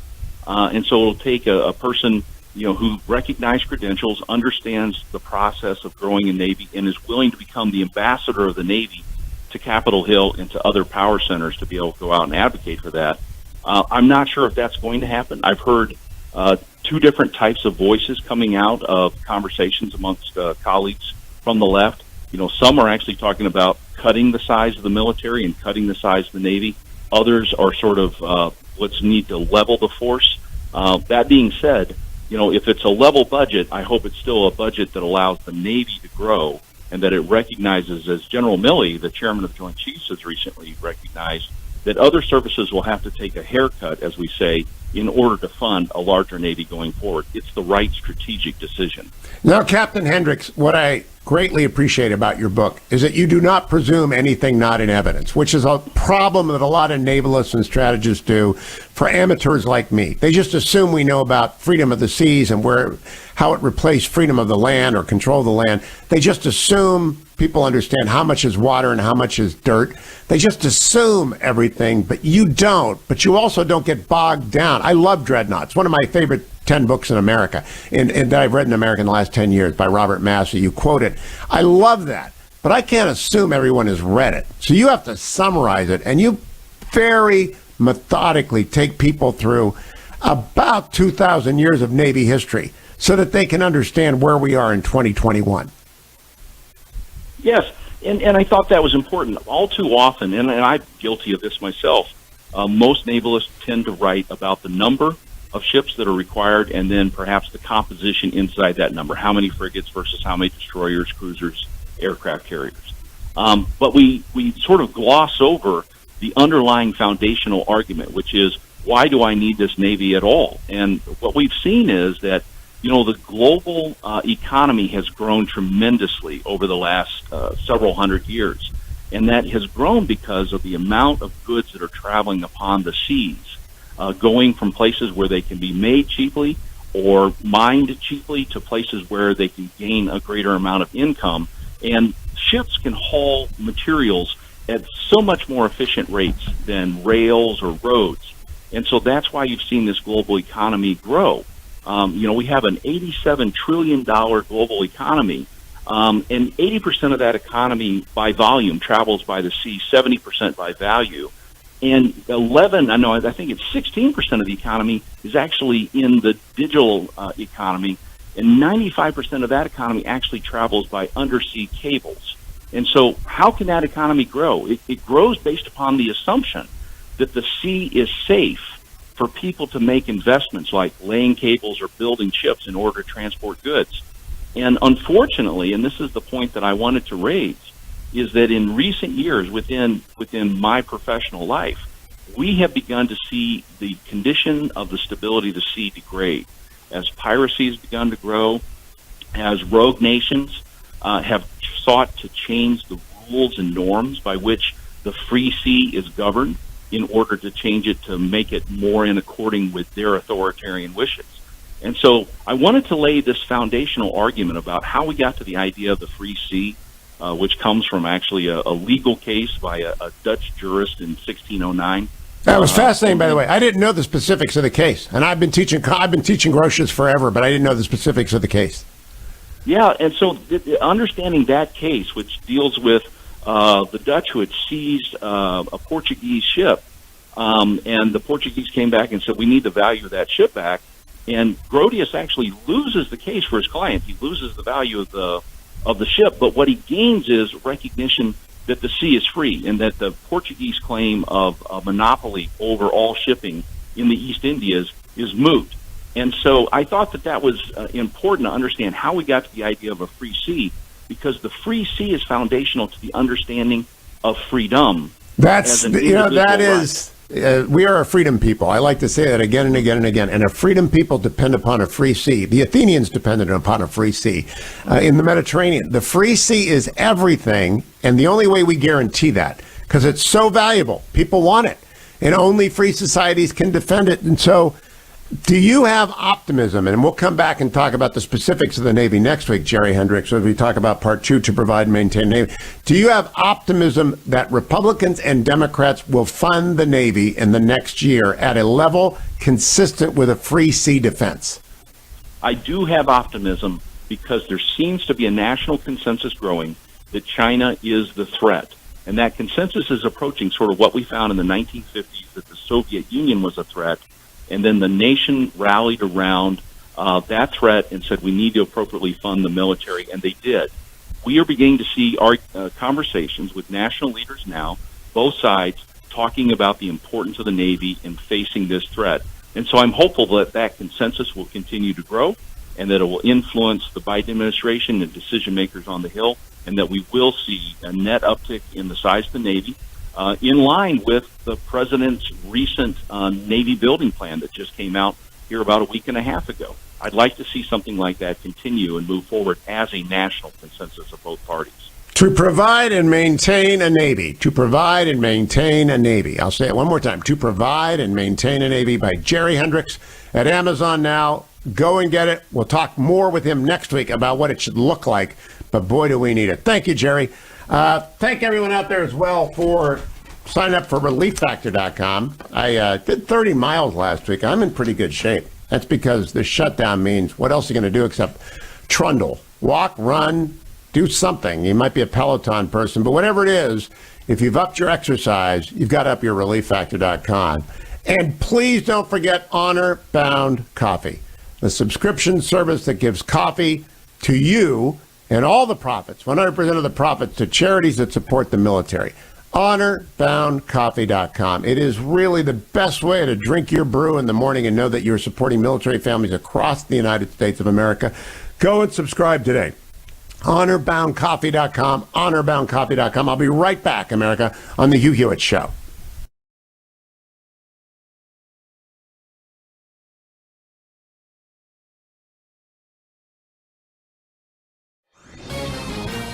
This is Lon Chen of the Hoover Institution for Townhall.com. California Governor Gavin Newsom has repeatedly called on Californians to come together and make sacrifices to fight COVID-19. The request would have been better received if, at the same time, Governor Newsom wasn't off violating his own public health guidance by dining with a group of lobbyists at one of America's most posh restaurants, or sending his kids to a Sacramento private school in person while many California schools remain closed for in-person learning and millions of students slog their way through online classes. The problem with Newsom's hypocritical actions is that they undercut the very healthcare professionals and scientists whose advice he is asking Californians to follow. It makes those of us who live in California wonder who we can trust and what guidance we should be listening to. At a time when we need leadership and clarity, Newsom has given us hypocrisy and confusion. California's voters won't soon forget his shortcomings. I'm Lon Chen. The Pepperdine Graduate School of Public Policy, impacting policy decisions today, preparing public leaders for tomorrow. Learn more at publicpolicy.pepperdine.edu. Hi there, it's Hugh Hewitt for Angel Tree. Let me ask you to think about a child waking up on Christmas without a present underneath their tree. Indeed, there might not be a tree there at all. That's what happens to 2.5 million children who have one or both parents in prison every single year. Angel Tree steps forward and for $220 can provide 10 of those children with a present, with a Christmas, and with a gospel message. So I'm partnering with Angel Tree this year, and if you go to HughHewitt.com, at the very top you'll find the Angel Tree banner to make sure that those children, as many of them as possible, get some love at Christmas, some grace of the season, the proclamation of the word, for unto him a child is born. That is what Prison Fellowship through Angel Tree does. That's what I'm asking you to do. Please go to HughHewitt.com and be as generous as you can. $220 gift gives those gifts that Christmas to 10 different children. And thank you. Merry Christmas.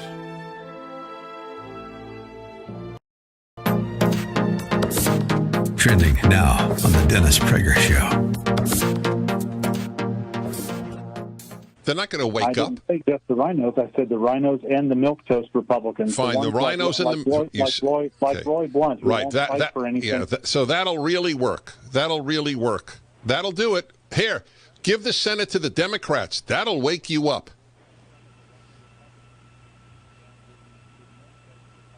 Or just keep playing the game and keep getting made a fool of. Okay, that's purely, it's an emotional response. There's nothing I could say.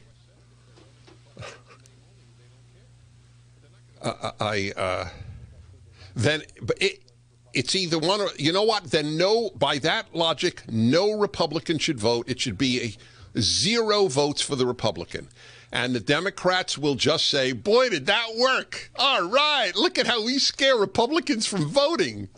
Oh, well done, Republicans. You screwed yourselves great.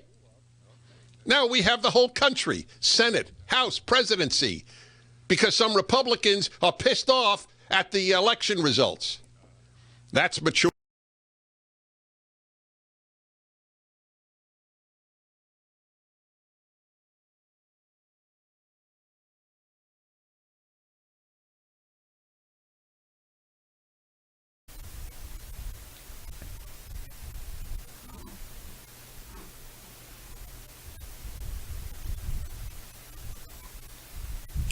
Welcome back, America. Hugh Hewitt inside of your head this morning. It's December 21st. I'm so glad to be back. I took a week off last week, and Kurt Schlichter, Mark Davis, Bob Franz, they all made it possible. Thanks to them and to the team in the studio.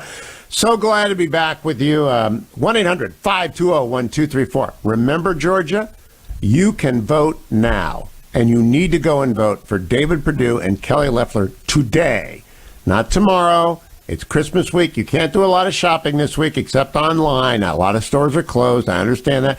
But you can go vote for David Perdue and Kelly Loeffler and keep Mitch McConnell running the Senate, which is what he did and brought home, landed the plane on a $900 billion deal yesterday that only Mitch McConnell and his abilities can do.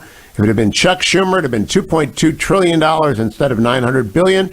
The $2.2 trillion would have gone into the vast maw of state and local government without accountability. Mitch McConnell held the line. Keep him in power. Keep him running the Senate. Keep him with David Perdue and Kelly Loeffler. We do not want radicals John Ossoff and Raphael Warnock in Georgia. Daniel, Louisville, Kentucky, 1-800-520-1234. Good morning, Daniel. Yes, sir, Hugh. Hey, thanks for taking my call. Morning glory. And morning glory to you, sir. Hey, I hope, I even pray that your all's optimism about building up that Navy will come to fruition. But just a follow-up question, what is the basis of that motivation when the Democratic leadership is so enmeshed with the Communist Chinese Party? Well, the difficulty with anyone is that everyone is afraid of offending the Chinese Communist Party. And that's why Tom Cruise yells at people on his set and not at the Chinese Communist Party allowing the Wuhan virus to go unreported to the world for 3 months, and at least 2 months, but maybe 3 months. And I don't know that the Democratic Party is under the control or influence of the Chinese Communist Party. I just think they are left-wing and more concerned with beating Republicans and the center and even old liberals than they are with beating the CCP. I don't think, like McCarthy, that they're agents of influence for the Reds. I just believe that they are more intentional on getting power here for the woke agenda and defunding the police, everything else, and they're not paying attention to the biggest challenge, and that will be the challenge for Republicans and centrists and moderate Democrats in the next 4 years, is to keep their eye, educate the American people. This is not a drill. This is an attempt to control the seas of the world and to demand influence for the CCP. They are Marxists, they are Leninists, they are hardcore, and we just can't ignore them anymore. Hey, Daniel, thank you. 1-800-520-1234. Again, Chuck Schumer on Election Day said this about Georgia. Now we take Georgia, and then we change the world. Yeah! I'm sorry, can you repeat that, Mr. Schumer? Now we take, and then we change. You know, my favorite part of that is he said, can you repeat that, Mr. Schumer? That's my favorite part of that whole thing. It's not a mistake. It's not a gaffe. It is a thought-out strategy by Chuck Schumer to annex Georgia to Manhattan. And now Georgia voters are going to have to decide if they vote for John Ossoff and or Raphael Warnock, they are voting to annex their state to Manhattan and have it run by Chuck Schumer. And I don't make this stuff up. I just play it 3 times a day. We vote until January 5, but you can go vote today, Georgia. Chuck Schumer on November the 3rd says this. Now we take Georgia, and then we change the world. Yeah! I'm sorry, can you repeat that, Mr. Schumer? Now we take Georgia, and then we change America. Yeah, can you repeat that, Mr. Schumer? I just love that. Let me repeat something for you. Angel Tree is a ministry of prison fellowship that every year reaches up to 400,000 kids, children, little girls and little boys at Christmas. And the thing that defines the recipients of help from Angel Tree is that they have a mom or dad or both parents in prison. And they don't see them at Christmas. They can't go to the prison on Christmas. And they don't get gifts from them because they haven't got any money. And Angel Tree provides the gift and a note from mom and dad and a Bible and fellowship throughout the year to these children. And boy, does it make a difference. As you hear from Tim, who took in his brother or sister's child when they were incarcerated, and tells us this. But during the time he was in prison, his daughter would look forward every year to a Christmas present under the tree provided by Angel Tree Campaign. And every year while he was incarcerated, he had a gift under the tree. I can't tell you what that means for that little girl, how it made her feel to have just something under the tree from him expressing his feelings. Now, so many of you have stepped up. Thank you. Can you do it again? I never stop asking. I never stop asking because some of you may have not spent your whole budget. Some of you may have been intending to give and you haven't given. If you go to HughHewitt.com, there's a banner at the very top that says Angel Tree. There's a Christmas tree, a little boy and a little girl, cartoons standing on either side of it, symbolizing that you are connecting with these children of people. I mean, it's a tough Christmas for these kids. It's always tough. But you, if you make your best gift today at HughHewitt.com, can change that. Please go there and join the thousands of my listeners who've stepped up to make this wonderful, wonderful Christmas season alive with hope and with faith and with love to the people who donate to Angel Tree. I'll be back. Hour number 3, Governor Chris Christie joins me next on The Hugh Hewitt Show. Don't forget to sign up for the Huniverse. All of Hugh's broadcasts on demand, the after show, which in my opinion is worth the price all by itself, Dwayne FM, and all sorts of bonus content. www.huniverse.com.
Trending now on the Dennis Prager Show. They're not going to wake I up. didn't say just the rhinos. I said the rhinos and the milquetoast Republicans. Fine, the rhinos and the Roy Blunt. Right. Won't fight for anything. So that'll really work. That'll really work. That'll do it. Here, give the Senate to the Democrats. That'll wake you up.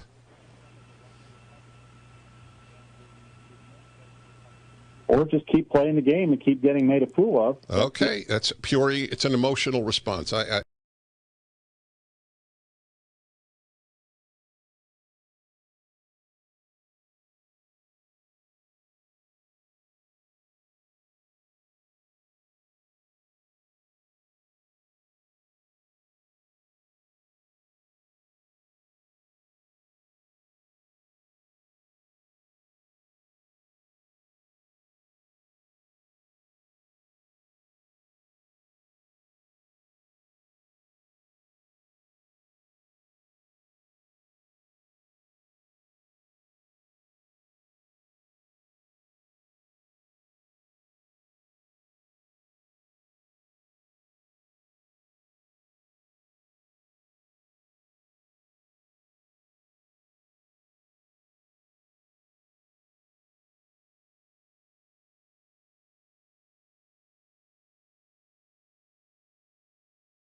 Morning, glory, America. Bonjour, hi, Canada. Greetings to the 400 affiliates tuning in on this December 21st, 2020, the year of the plague.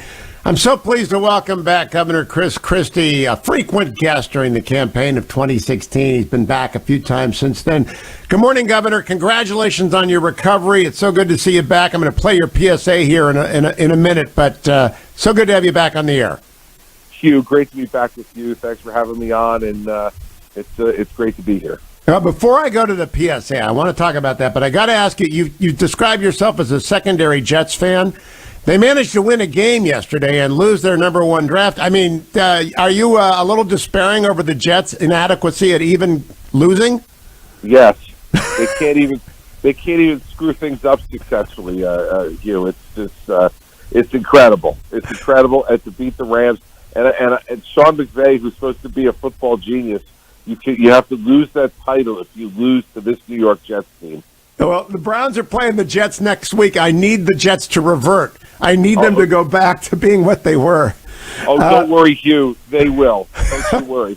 I also need the Mets to put everything on the table for Frankie Lindor in Cleveland, because he's got to leave Cleveland, and I think the Mets are the only people that have the money and the talent and the minors to get him. Are you urging Steve Cohen to do that?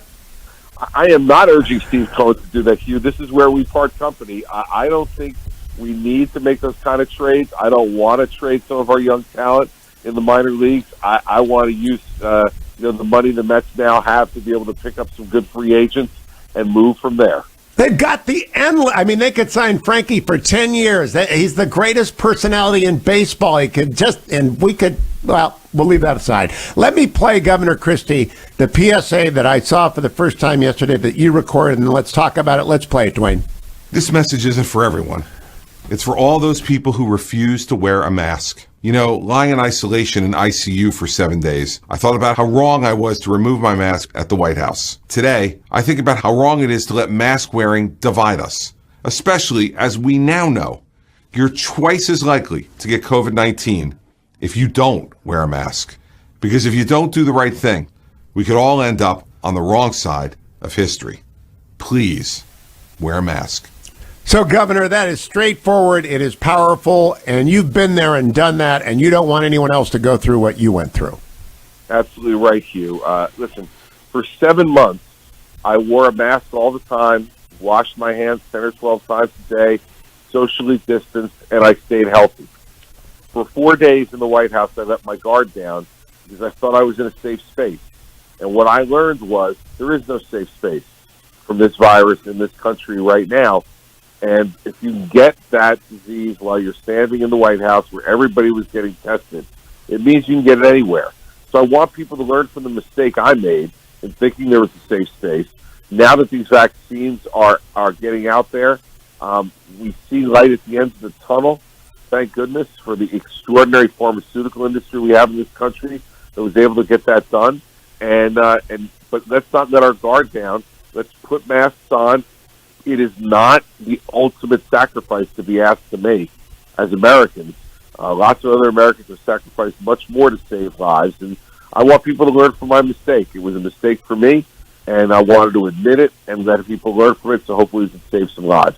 You know, Governor, this is a tough disease. Last night, Myles Garrett, maybe the best athlete in the NFL, was breathing hard. He had COVID, and he said after the game, "This thing kicked me in the butt. I'm still on my back. I'm gasping for breath." You've had it. How bad is it? When it hits you, Hugh, it hits you like a freight train. And, I got it while preparing the president for the first presidential debate. And, I didn't get the symptoms for about 3 days after I left the White House. But on that Friday, I started to get it. My fever went up 5 degrees in the span of about 6-7 hours. Every muscle in my body hurt. Had trouble breathing, had, all the symptoms that you've heard about. And it comes on out of nowhere, just like a freight train. And by the time I got to Saturday morning, Hugh, I had to go to the hospital. And it was, I have asthma, had asthma since I was 15 years old, which further complicated my course of treatment. But, just very, very lucky. I got wonderful treatment, and I was able to get through it. Governor, you bring up something that's interesting. You advised the president on the first debate. A lot of people think that was a bad point in the campaign. Did he attack the debate the way that you had advised him to attack the debate, the first debate? No, he did not. And in fact, the last bit of advice, I was in the Oval Office with him as he was getting ready to leave for the debate. And he said to me, you get one last shot. And I said, let Joe Biden talk. If you let him talk, he will hurt himself. And he gave me a thumbs up, and he walked out of the Oval Office. And he interrupted him 71 times in 90 minutes. So, no, he didn't. That was not the debate. I advised him to have nor Kellyanne Conway, who was also in the room, nor Bill Stepien, who was also in the room. All of us said, if Joe Biden interrupts you, don't let it interrupt you. But not to be interrupted nearly as much as he did that night. That was really almost polar opposite of what we had been practicing for 4 days in the White House. And we had 6 or 7 sessions with him in 4 days at the White House. And I felt really good, Hugh. When we left that Tuesday, I felt like he was going to have a really good debate on Tuesday night, and it just didn't work out that way. Right, he fixed it in time for the second one. I don't think it's going to be the decisive thing. Are you still talking with the president much before the transition, Chris Christie? I'm trying to. It's the president is very, very focused now just on his continued concerns about how the election went. Those are things that he and I do not agree on, and so I try not to agitate him too much. But I've been his friend for 20 years. I'll continue to be his friend.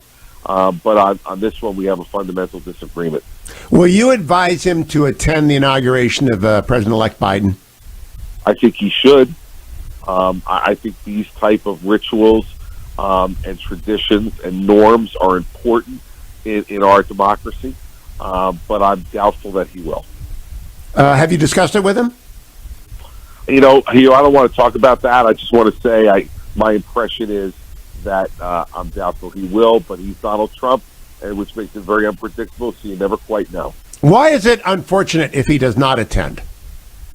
Because, Hugh, I think that lots of other people have gone through very difficult losses, like the president went through. Let's face it, Hugh, I was very disappointed that he lost, but it is disappointing, and losing in politics hurts much more than winning feels good.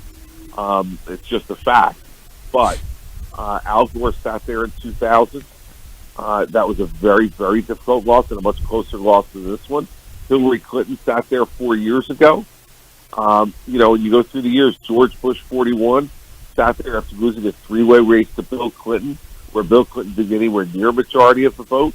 And Ross Perot really played spoiler there. I mean, there's been a lot of difficult races over the years, and there's really only 3 examples that I know of in history where the president didn't go. John Adams, after the election of 1800. You had John Quincy Adams after he lost to Andrew Jackson, and Harry Truman, who didn't even lose to Dwight Eisenhower, but who had a very troubled relationship with Eisenhower, who didn't go. I don't think anybody looks back on any of those 3 examples in history and says that was the right thing to do. And Grover Cleveland, he did it 4 times. He won twice and he lost, or he was replaced twice. We had to do 4 inaugurations. Right. Speaking of which, if President Trump decides to run in 2024, are you ruling out running against him? I would not. All right. No. You would not rule out, or you would not run? I would not rule it out. Well, that would be interesting. That's interesting. I want to talk to you about Bill Barr, because you've been a U.S. attorney, and I have not seen any U.S. attorney criticize Bill Barr fairly. I've seen some critics of him. What do you make? He's leaving at the end of this week. What do you make of his performance as Attorney General? Listen, I think overall, I would give the Attorney General a B. I think he did a very good job under some difficult circumstances. I didn't agree with him in the way he handled the Mueller report when it came out. I think he should have been more direct and more transparent about that in the beginning. But I also think that he had a very difficult boss to work for in terms of what the president's expectations were and understanding is of what the Justice Department can do and cannot do. And I think that Bill Barr, when the big decisions needed to be made, the difficult ones, I sided with him much more than I didn't. And I think he was a good Attorney General. Certainly, Hugh, eons better than Jeff Sessions, who may have been one of the five worst, attorney generals in my lifetime. Now, the Attorney General Barr did not announce or allow anyone to reference the Hunter Biden investigation because of the standing rule, the 90-day rule. Do you applaud his discretion and the discipline with which he enforced that in the run-up to the election? I do, and the reason I do is because we wouldn't have wanted it done to us, Hugh. The fact is that the way it works and the way it's explained to us as U.S. attorneys is that we should not be talking about who we're investigating until we're ready to stand up and bring a charge and stand behind that charge. And that makes sense because, a U.S. attorney, anybody in the Department of Justice, saying someone's under investigation is ruinous to that person's reputation. And then if it turns out they're not charged, you can never put that toothpaste back in the tube. It just doesn't work that way. You know the old story, Hugh. The allegation is on page 1. The exoneration is on page 20. That's just the way it works in the world, and I think it's very important to protect people's reputations in that way. And I know that there are lots of people who wish that it would have been announced. I think the much bigger problem was the way the media dealt with the Hunter Biden issues, whether it was social media with Twitter and the others who were not allowing the New York Post to retweet their stories, or the other mainstream media who didn't pay any attention to the Hunter Biden case at all. That's outrageous. It's not the Justice Department that failed here. They did what they were supposed to do. It was the media that failed the American people by not putting the attention on that story it deserved, and it's now going to hurt the new administration coming in if that story winds up having traction, because it's going to be very difficult for them not to deal with that. Do you think Hunter Biden declared his Burisma income? I don't have any idea, Hugh, but if he didn't, he's got a big problem on his hands. Yeah. Let me ask you about John Durham, whom I assume you knew as a U.S. attorney. What do you think? What do the signals tell you about his investigation and his status as a special counsel? Dare Biden remove him? And the president-elect has got a problem on his hands if he does. No, I don't think that. Listen, I agree with you completely. If the president-elect removes John Durham, he's got a big problem on his hands. He's buying much bigger trouble than he can put up with, I think. I think that John Durham's going to have to be permitted to continue his work. My impression of John Durham when I knew him as a member of the Justice Department was a very careful, very smart, very good prosecutor. So last question, Governor. If I go and look up Christie 2024, will that URL already be reserved? But ChrisChristie.com is, sir. So we're going to keep that one. And we'll see where we go from here, Hugh. Okay, Governor, good to have you back. Good to hear you in good spirits. Any lingering effects from that disease? Luckily for me, Hugh, no. I had about 3 weeks after I left the hospital of real lingering fatigue. But fortunately, that's now resolved, and I really do feel 100% and feel like it's the best gift I could have gotten for Christmas this year. Well, the blessing to your family, and wear a mask. The PSA is out there. Congratulations on doing that. I'm glad you did, and thank you for joining us, Governor. Hugh, thank you. Hope to come back again soon. Love your show. You bet.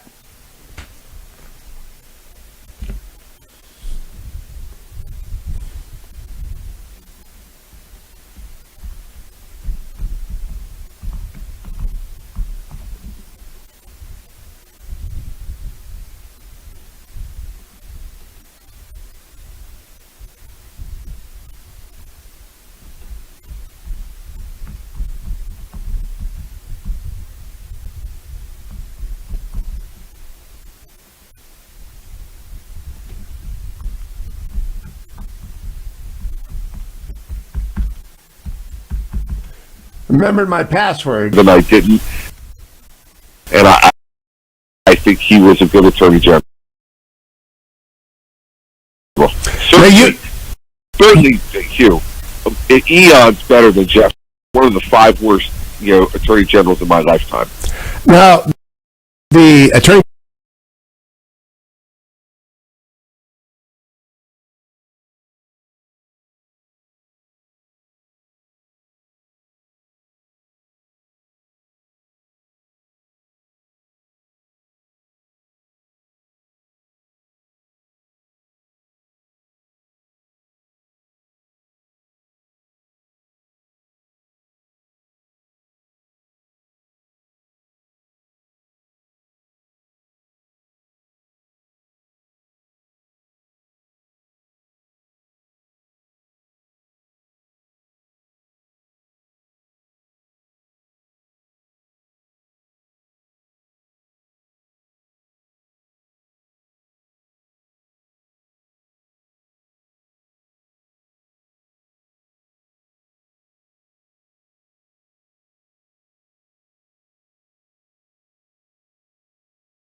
Welcome back, America. Here's the rest of my conversation with former New Jersey Governor Chris Christie from the break. Now, the Attorney General Barr did not announce or allow anyone to reference the Hunter Biden investigation because of the standing rule, the 90-day rule. Do you applaud his discretion and the discipline with which he enforced that in the run-up to the election? I do, and the reason I do is because we wouldn't have wanted it done to us, Hugh. The fact is that the way it works and the way it's explained to us as U.S. attorneys is that we should not be talking about who we're investigating until we're ready to stand up and bring a charge and stand behind that charge. And that makes sense because, a U.S. attorney, anybody in the Department of Justice, saying someone's under investigation is ruinous to that person's reputation. And then if it turns out they're not charged, you can never put that toothpaste back in the tube. It just doesn't work that way. You know the old story, Hugh. The allegation is on page 1. The exoneration is on page 20. That's just the way it works in the world, and I think it's very important to protect people's reputations in that way. And I know that there are lots of people who wish that it would have been announced. I think the much bigger problem was the way the media dealt with the Hunter Biden issues, whether it was social media with Twitter and the others who were not allowing the New York Post to retweet their stories, or the other mainstream media who didn't pay any attention to the Hunter Biden case at all. That's outrageous. It's not the Justice Department that failed here. They did what they were supposed to do. It was the media that failed the American people by not putting the attention on that story it deserved, and it's now going to hurt the new administration coming in if that story winds up having traction, because it's going to be very difficult for them not to deal with that. Do you think Hunter Biden declared his Burisma income? I don't have any idea, Hugh, but if he didn't, he's got a big problem on his hands. Yeah. Let me ask you about John Durham, whom I assume you knew as a U.S. attorney. What do you think? What do the signals tell you about his investigation and his status as a special counsel? Dare Biden remove him? And, the president-elect has got a problem on his hands if he does. No, I don't think that. Listen, I agree with you completely. If the president-elect removes John Durham, he's got a big problem on his hands. He's finding much bigger trouble than he can put up with, I think. I think that John Durham's going to have to be permitted to continue his work. My impression of John Durham when I knew him as a member of the Justice Department was a very careful, very smart, very good prosecutor. So, last question, Governor. If I go and look up Christie 2024, will that URL already be reserved? But ChrisChristie.com is, sir. So we're going to keep that one, and we'll see where we go from here, Hugh. Okay, Governor, good to have you back. Good to hear you in good spirits. Any lingering effects from that disease? Luckily for me, Hugh, no. I had about 3 weeks after I left the hospital of real lingering fatigue. But fortunately, that's now resolved, and I really do feel 100% and feel like it's the best gift I could have gotten for Christmas this year. Well, the blessings to your family, and wear a mask. The PSA is out there. Congratulations on doing that. I'm glad you did, and thank you for joining us, Governor. Hugh, thank you. Hope to come back again soon. Love your show. You bet. He's a great radio guest. I love talking to the guy. He's a great, he answers the questions. Number one, answer the questions. Running for president. Campaign 2024 kicked off today on the Hugh Hewitt Show. I think that'll be a headline by the end of the day. A headline will also be what the market does today. This market report brought to you by Sierra Pacific's AndrewandTodd.com. Andrew Del Rey, Todd Avakian are the only team you need to buy a home, refinance a home, get money out of your house, or to get your son or daughter into a home during this period of time when interest rates are so low. I mean, rock bottom low. AndrewandTodd.com. Go answer a couple of questions, or just call them. 888-888-1172. They're working this week. It's the week before Christmas. Great week to go look at houses, online or in person, with an appointment you make over Zoom, and get your financing arranged before you go out and shop for a house. 888-888-1172, connection to Andrew and Todd. On Friday, the Dow was down 124. The NASDAQ was off 9, and the S&P was down 13. But now we've got a brand new, enormous $900 billion bailout. What will happen in the markets today? Impossible to say, but I can tell you this. The 10-year Treasury is at 0.95%, so interest rates are terrific for buying a house. And in England and in Germany, markets are way down today as the virus sweeps through the land. What will the United States do? I don't know, but it's still a great time to buy a house at andrewandtodd.com. Come right back, America. It's the Hugh Hewitt Show. Portions of the Hugh Hewitt Show are brought to you in part by Prison Fellowship. Click on the Angel Tree banner at the top of hughhewitt.com.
Welcome back, America. 2 decades ago, one or two men made a pact with the football gods or demons, as the case might be.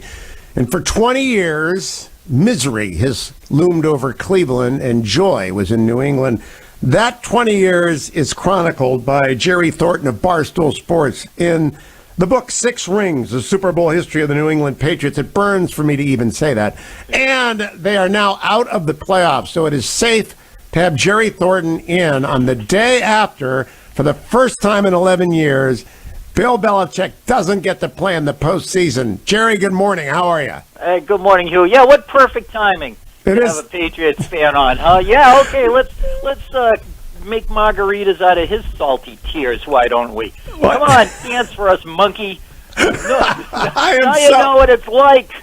I am so happy. The Browns almost clinched last night when they beat the Giants. They almost are in for sure, and the Patriots are definitely out for sure. Maybe it was Brady who made the deal with the devil, Jerry. What do you think? Yeah, this debate has raged around here for 20 years. Like, is it Brady or is it Belichick? If they ever parted ways, who do you think would be more successful?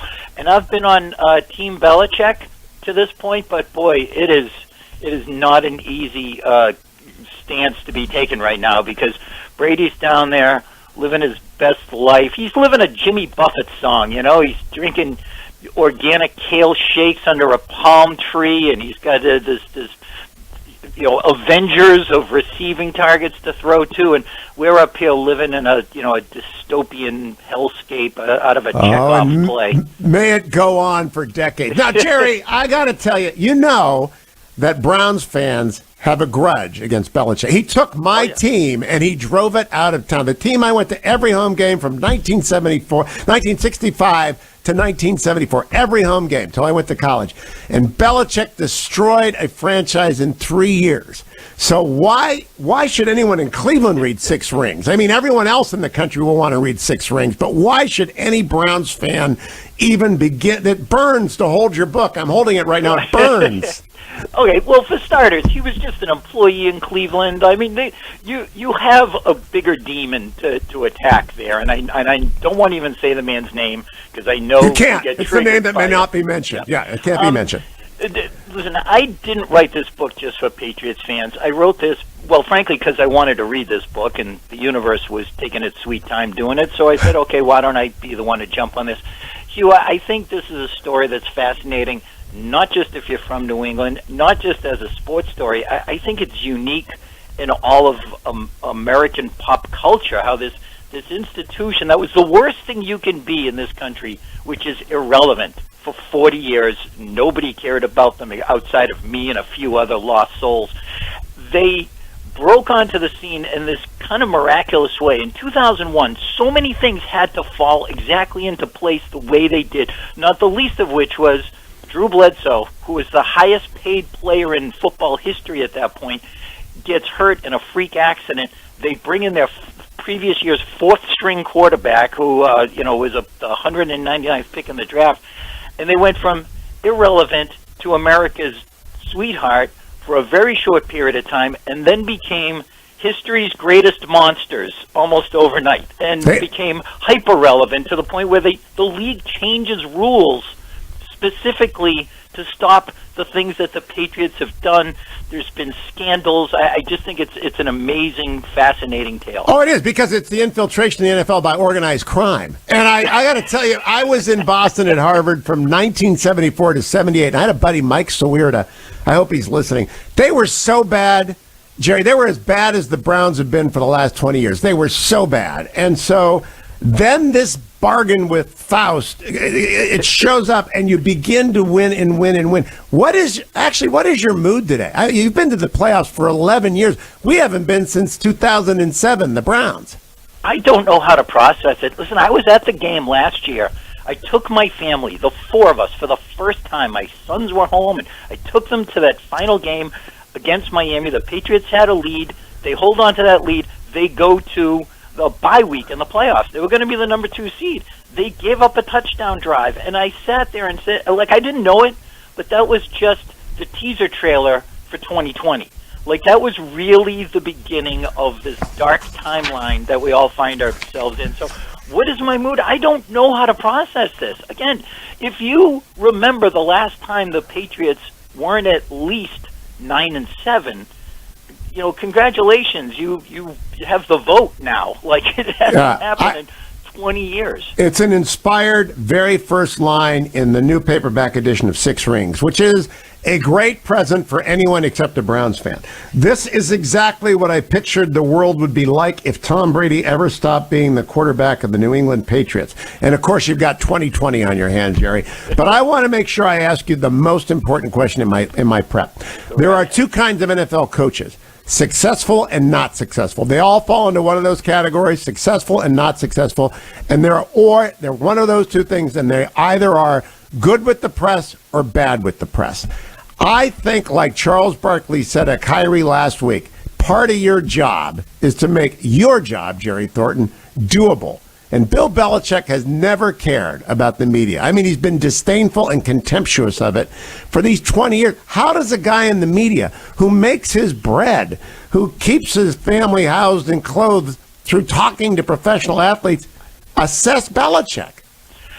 Hugh, I am proud to say that I earn my living for Barstool Sports, and we are a site of the common man for the common man. We are fans first. I know people in the media who have told me, I envy you because this is fun for you. You have a rooting interest. I don't care. I just want a good story. And I say, if that's me, if I ever get to that point, I have friends who promise they will chloroform me and put me in a shallow grave somewhere. I don't. I root. I have an emotional investment in this team. And as far as Belichick's approach, Patriots fans embrace it. We love it. It's the best. It's the most entertaining show in town, is watching him be dismissive towards people who for years, for generations in this town, thought that they were running the show here, that they were smarter than the people that they covered. If he followed their advice, he would have been fired in 2 years, and instead of, you know, sitting on top of a pyramid of skulls of his vanquished enemies as he is. Jerry, that's a Trumpian answer. I go back to I'm going to go back right like in the debate. Ask it again. You depend, the livelihood of thousands of people depend on coaches talking to them and players talking to them. If they all went Belichick, we'd all be out of business if you're in the sports business, right? But it's entertainment. He's putting on a show. Everything, and this is a key part of this. As a Patriots fan, all I've ever wanted him to do is to focus on winning, not to be glib, not to be great on Wednesday press conferences. Rex Ryan was a genius at that. Just wasn't so good on Sundays from 1 o'clock to 4 o'clock or whatever. And so, yeah, I find it endlessly entertaining. I mean, let's not forget some of the greatest moments in press conference history when he famously said, "We're on to Cincinnati." Well, what about your team? We're on to Cincinnati. The local media was infuriated by that. Within a few weeks, it became a rallying cry, and now it's just part of the nomenclature. Like, he changed the language. Say it all the time. Yeah, he changed the language, which is a very hard, big, tall order to do. And I can't tell you how many times people have said his dad coached at Annapolis. Did you know that? I don't care if his dad. I want to ask you about Six Rings, Jerry. What is the biggest revelation you discovered about? This is a two-party story. It's just like every other story. It's Belichick and Brady. What is the biggest revelation you learned in the second time you sat down? Because it's a new edition. Six Rings is new, out with a new forward. What's the you just redid this. What did you change or discover? Clearly, the addition to this is that sixth ring against the Rams, one of the great performances, coaching performances of all time. I mean, yeah, Brady will always get credit for that one, but they put up 13 points in that game. Belichick came up with a game plan to stop the 11th highest scoring offense in NFL history, and not only kept them out of the end zone, kept them out of the red zone, but that bookends a journey that began in 2000 with a crazy press conference with the Jets. And, you know, the sum total of the time that this has gone on, how this has been prolonged, what puts it in perspective, Hugh, is there's a scene. I found the clip of this. 2001, when they first won it, so we're into February 2002. Adam Vinatieri went on David Letterman, and he was wearing like leather pants and like a 90s sweater or whatever. And to give you an idea of how long this has been, first of all, it's in that 4:3 aspect ratio, the non-digital TV. Letterman brought him up onto the roof of the building and had him kicking footballs into the building across the street in Midtown Manhattan in the middle of the night.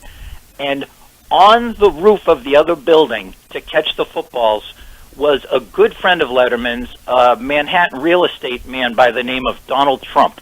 Oh, my gosh. Oh, my gosh.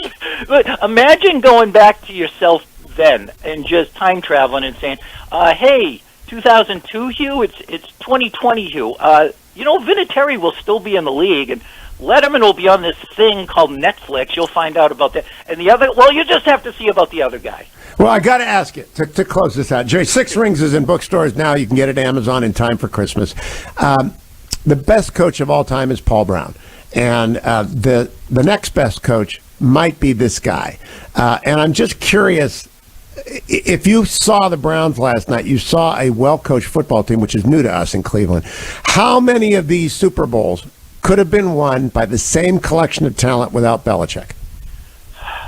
Wow. You know what? I'm prepared to say none. I think Wow. more than any other sport. I think in the NBA, you can pretty much roll out the ball and just let your players do what they want to do. But so much of this has been schemed by this guy, the attention to detail. The Malcolm Butler play, just as an example, like they practiced that very formation in the week of preparing for the Super Bowl against Seattle. That exact play came up, and the exact coaching point that they had mentioned to him was what won them the Super Bowl. I think it's that. I think he created this culture where it's top down, but it's also bottom up, where everybody has a voice and no one cares who gets the credit. And I think that's him. And by the way, he would probably agree with you about Paul Brown being the greatest of all time. Well, I mean, it's not a debate. It's like Jimmy Brown in the run. It's just not a debate, Jerry. But I do think there is no debate about Six Rings unless you're a Browns fan. It burns if you're a Browns fan, but if you're a football fan, Six Rings is for you. Jerry, Merry Christmas. Thank you for joining me, friend. Jerry Thornton, Barstool Sports has actually changed the way the next generation consumes sports and what they demand out of their news talk radio stations, out of their sports stations, out of everybody. Funny, informed, timely, breaking news. Six Rings everywhere. Don't forget ReliefFactor.com. We got to send it out to all the Giants who got trampled by the Browns last night. I didn't even get them to compare Bill Belichick and Stefanski, and I didn't get them to compare Baker Mayfield and Tom Brady. But they can all use ReliefFactor.com. Go and get it. $19.95. Join the tens of thousands of people who are using it. And don't forget HonorBoundCoffee.com as well. HonorBound Coffee. When you get your coffee from HonorBoundCoffee.com, you're supporting the military families of America today and every day. 100% of the profits from HonorBound Coffee go to those families. Come right back. One more segment with Tim Alberta, Lions fan, when we return to the Hugh Hewitt Show. Portions of the Hugh Hewitt Show are brought to you in part by Prison Fellowship. Click on the Angel Tree banner at the top of HughHewitt.com.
Welcome back, America. What an unusual hour. It's Christmas week, so I begin with Chris Christie announcing he's running in 2024, basically, but then he takes the time to take a shot at the Jets.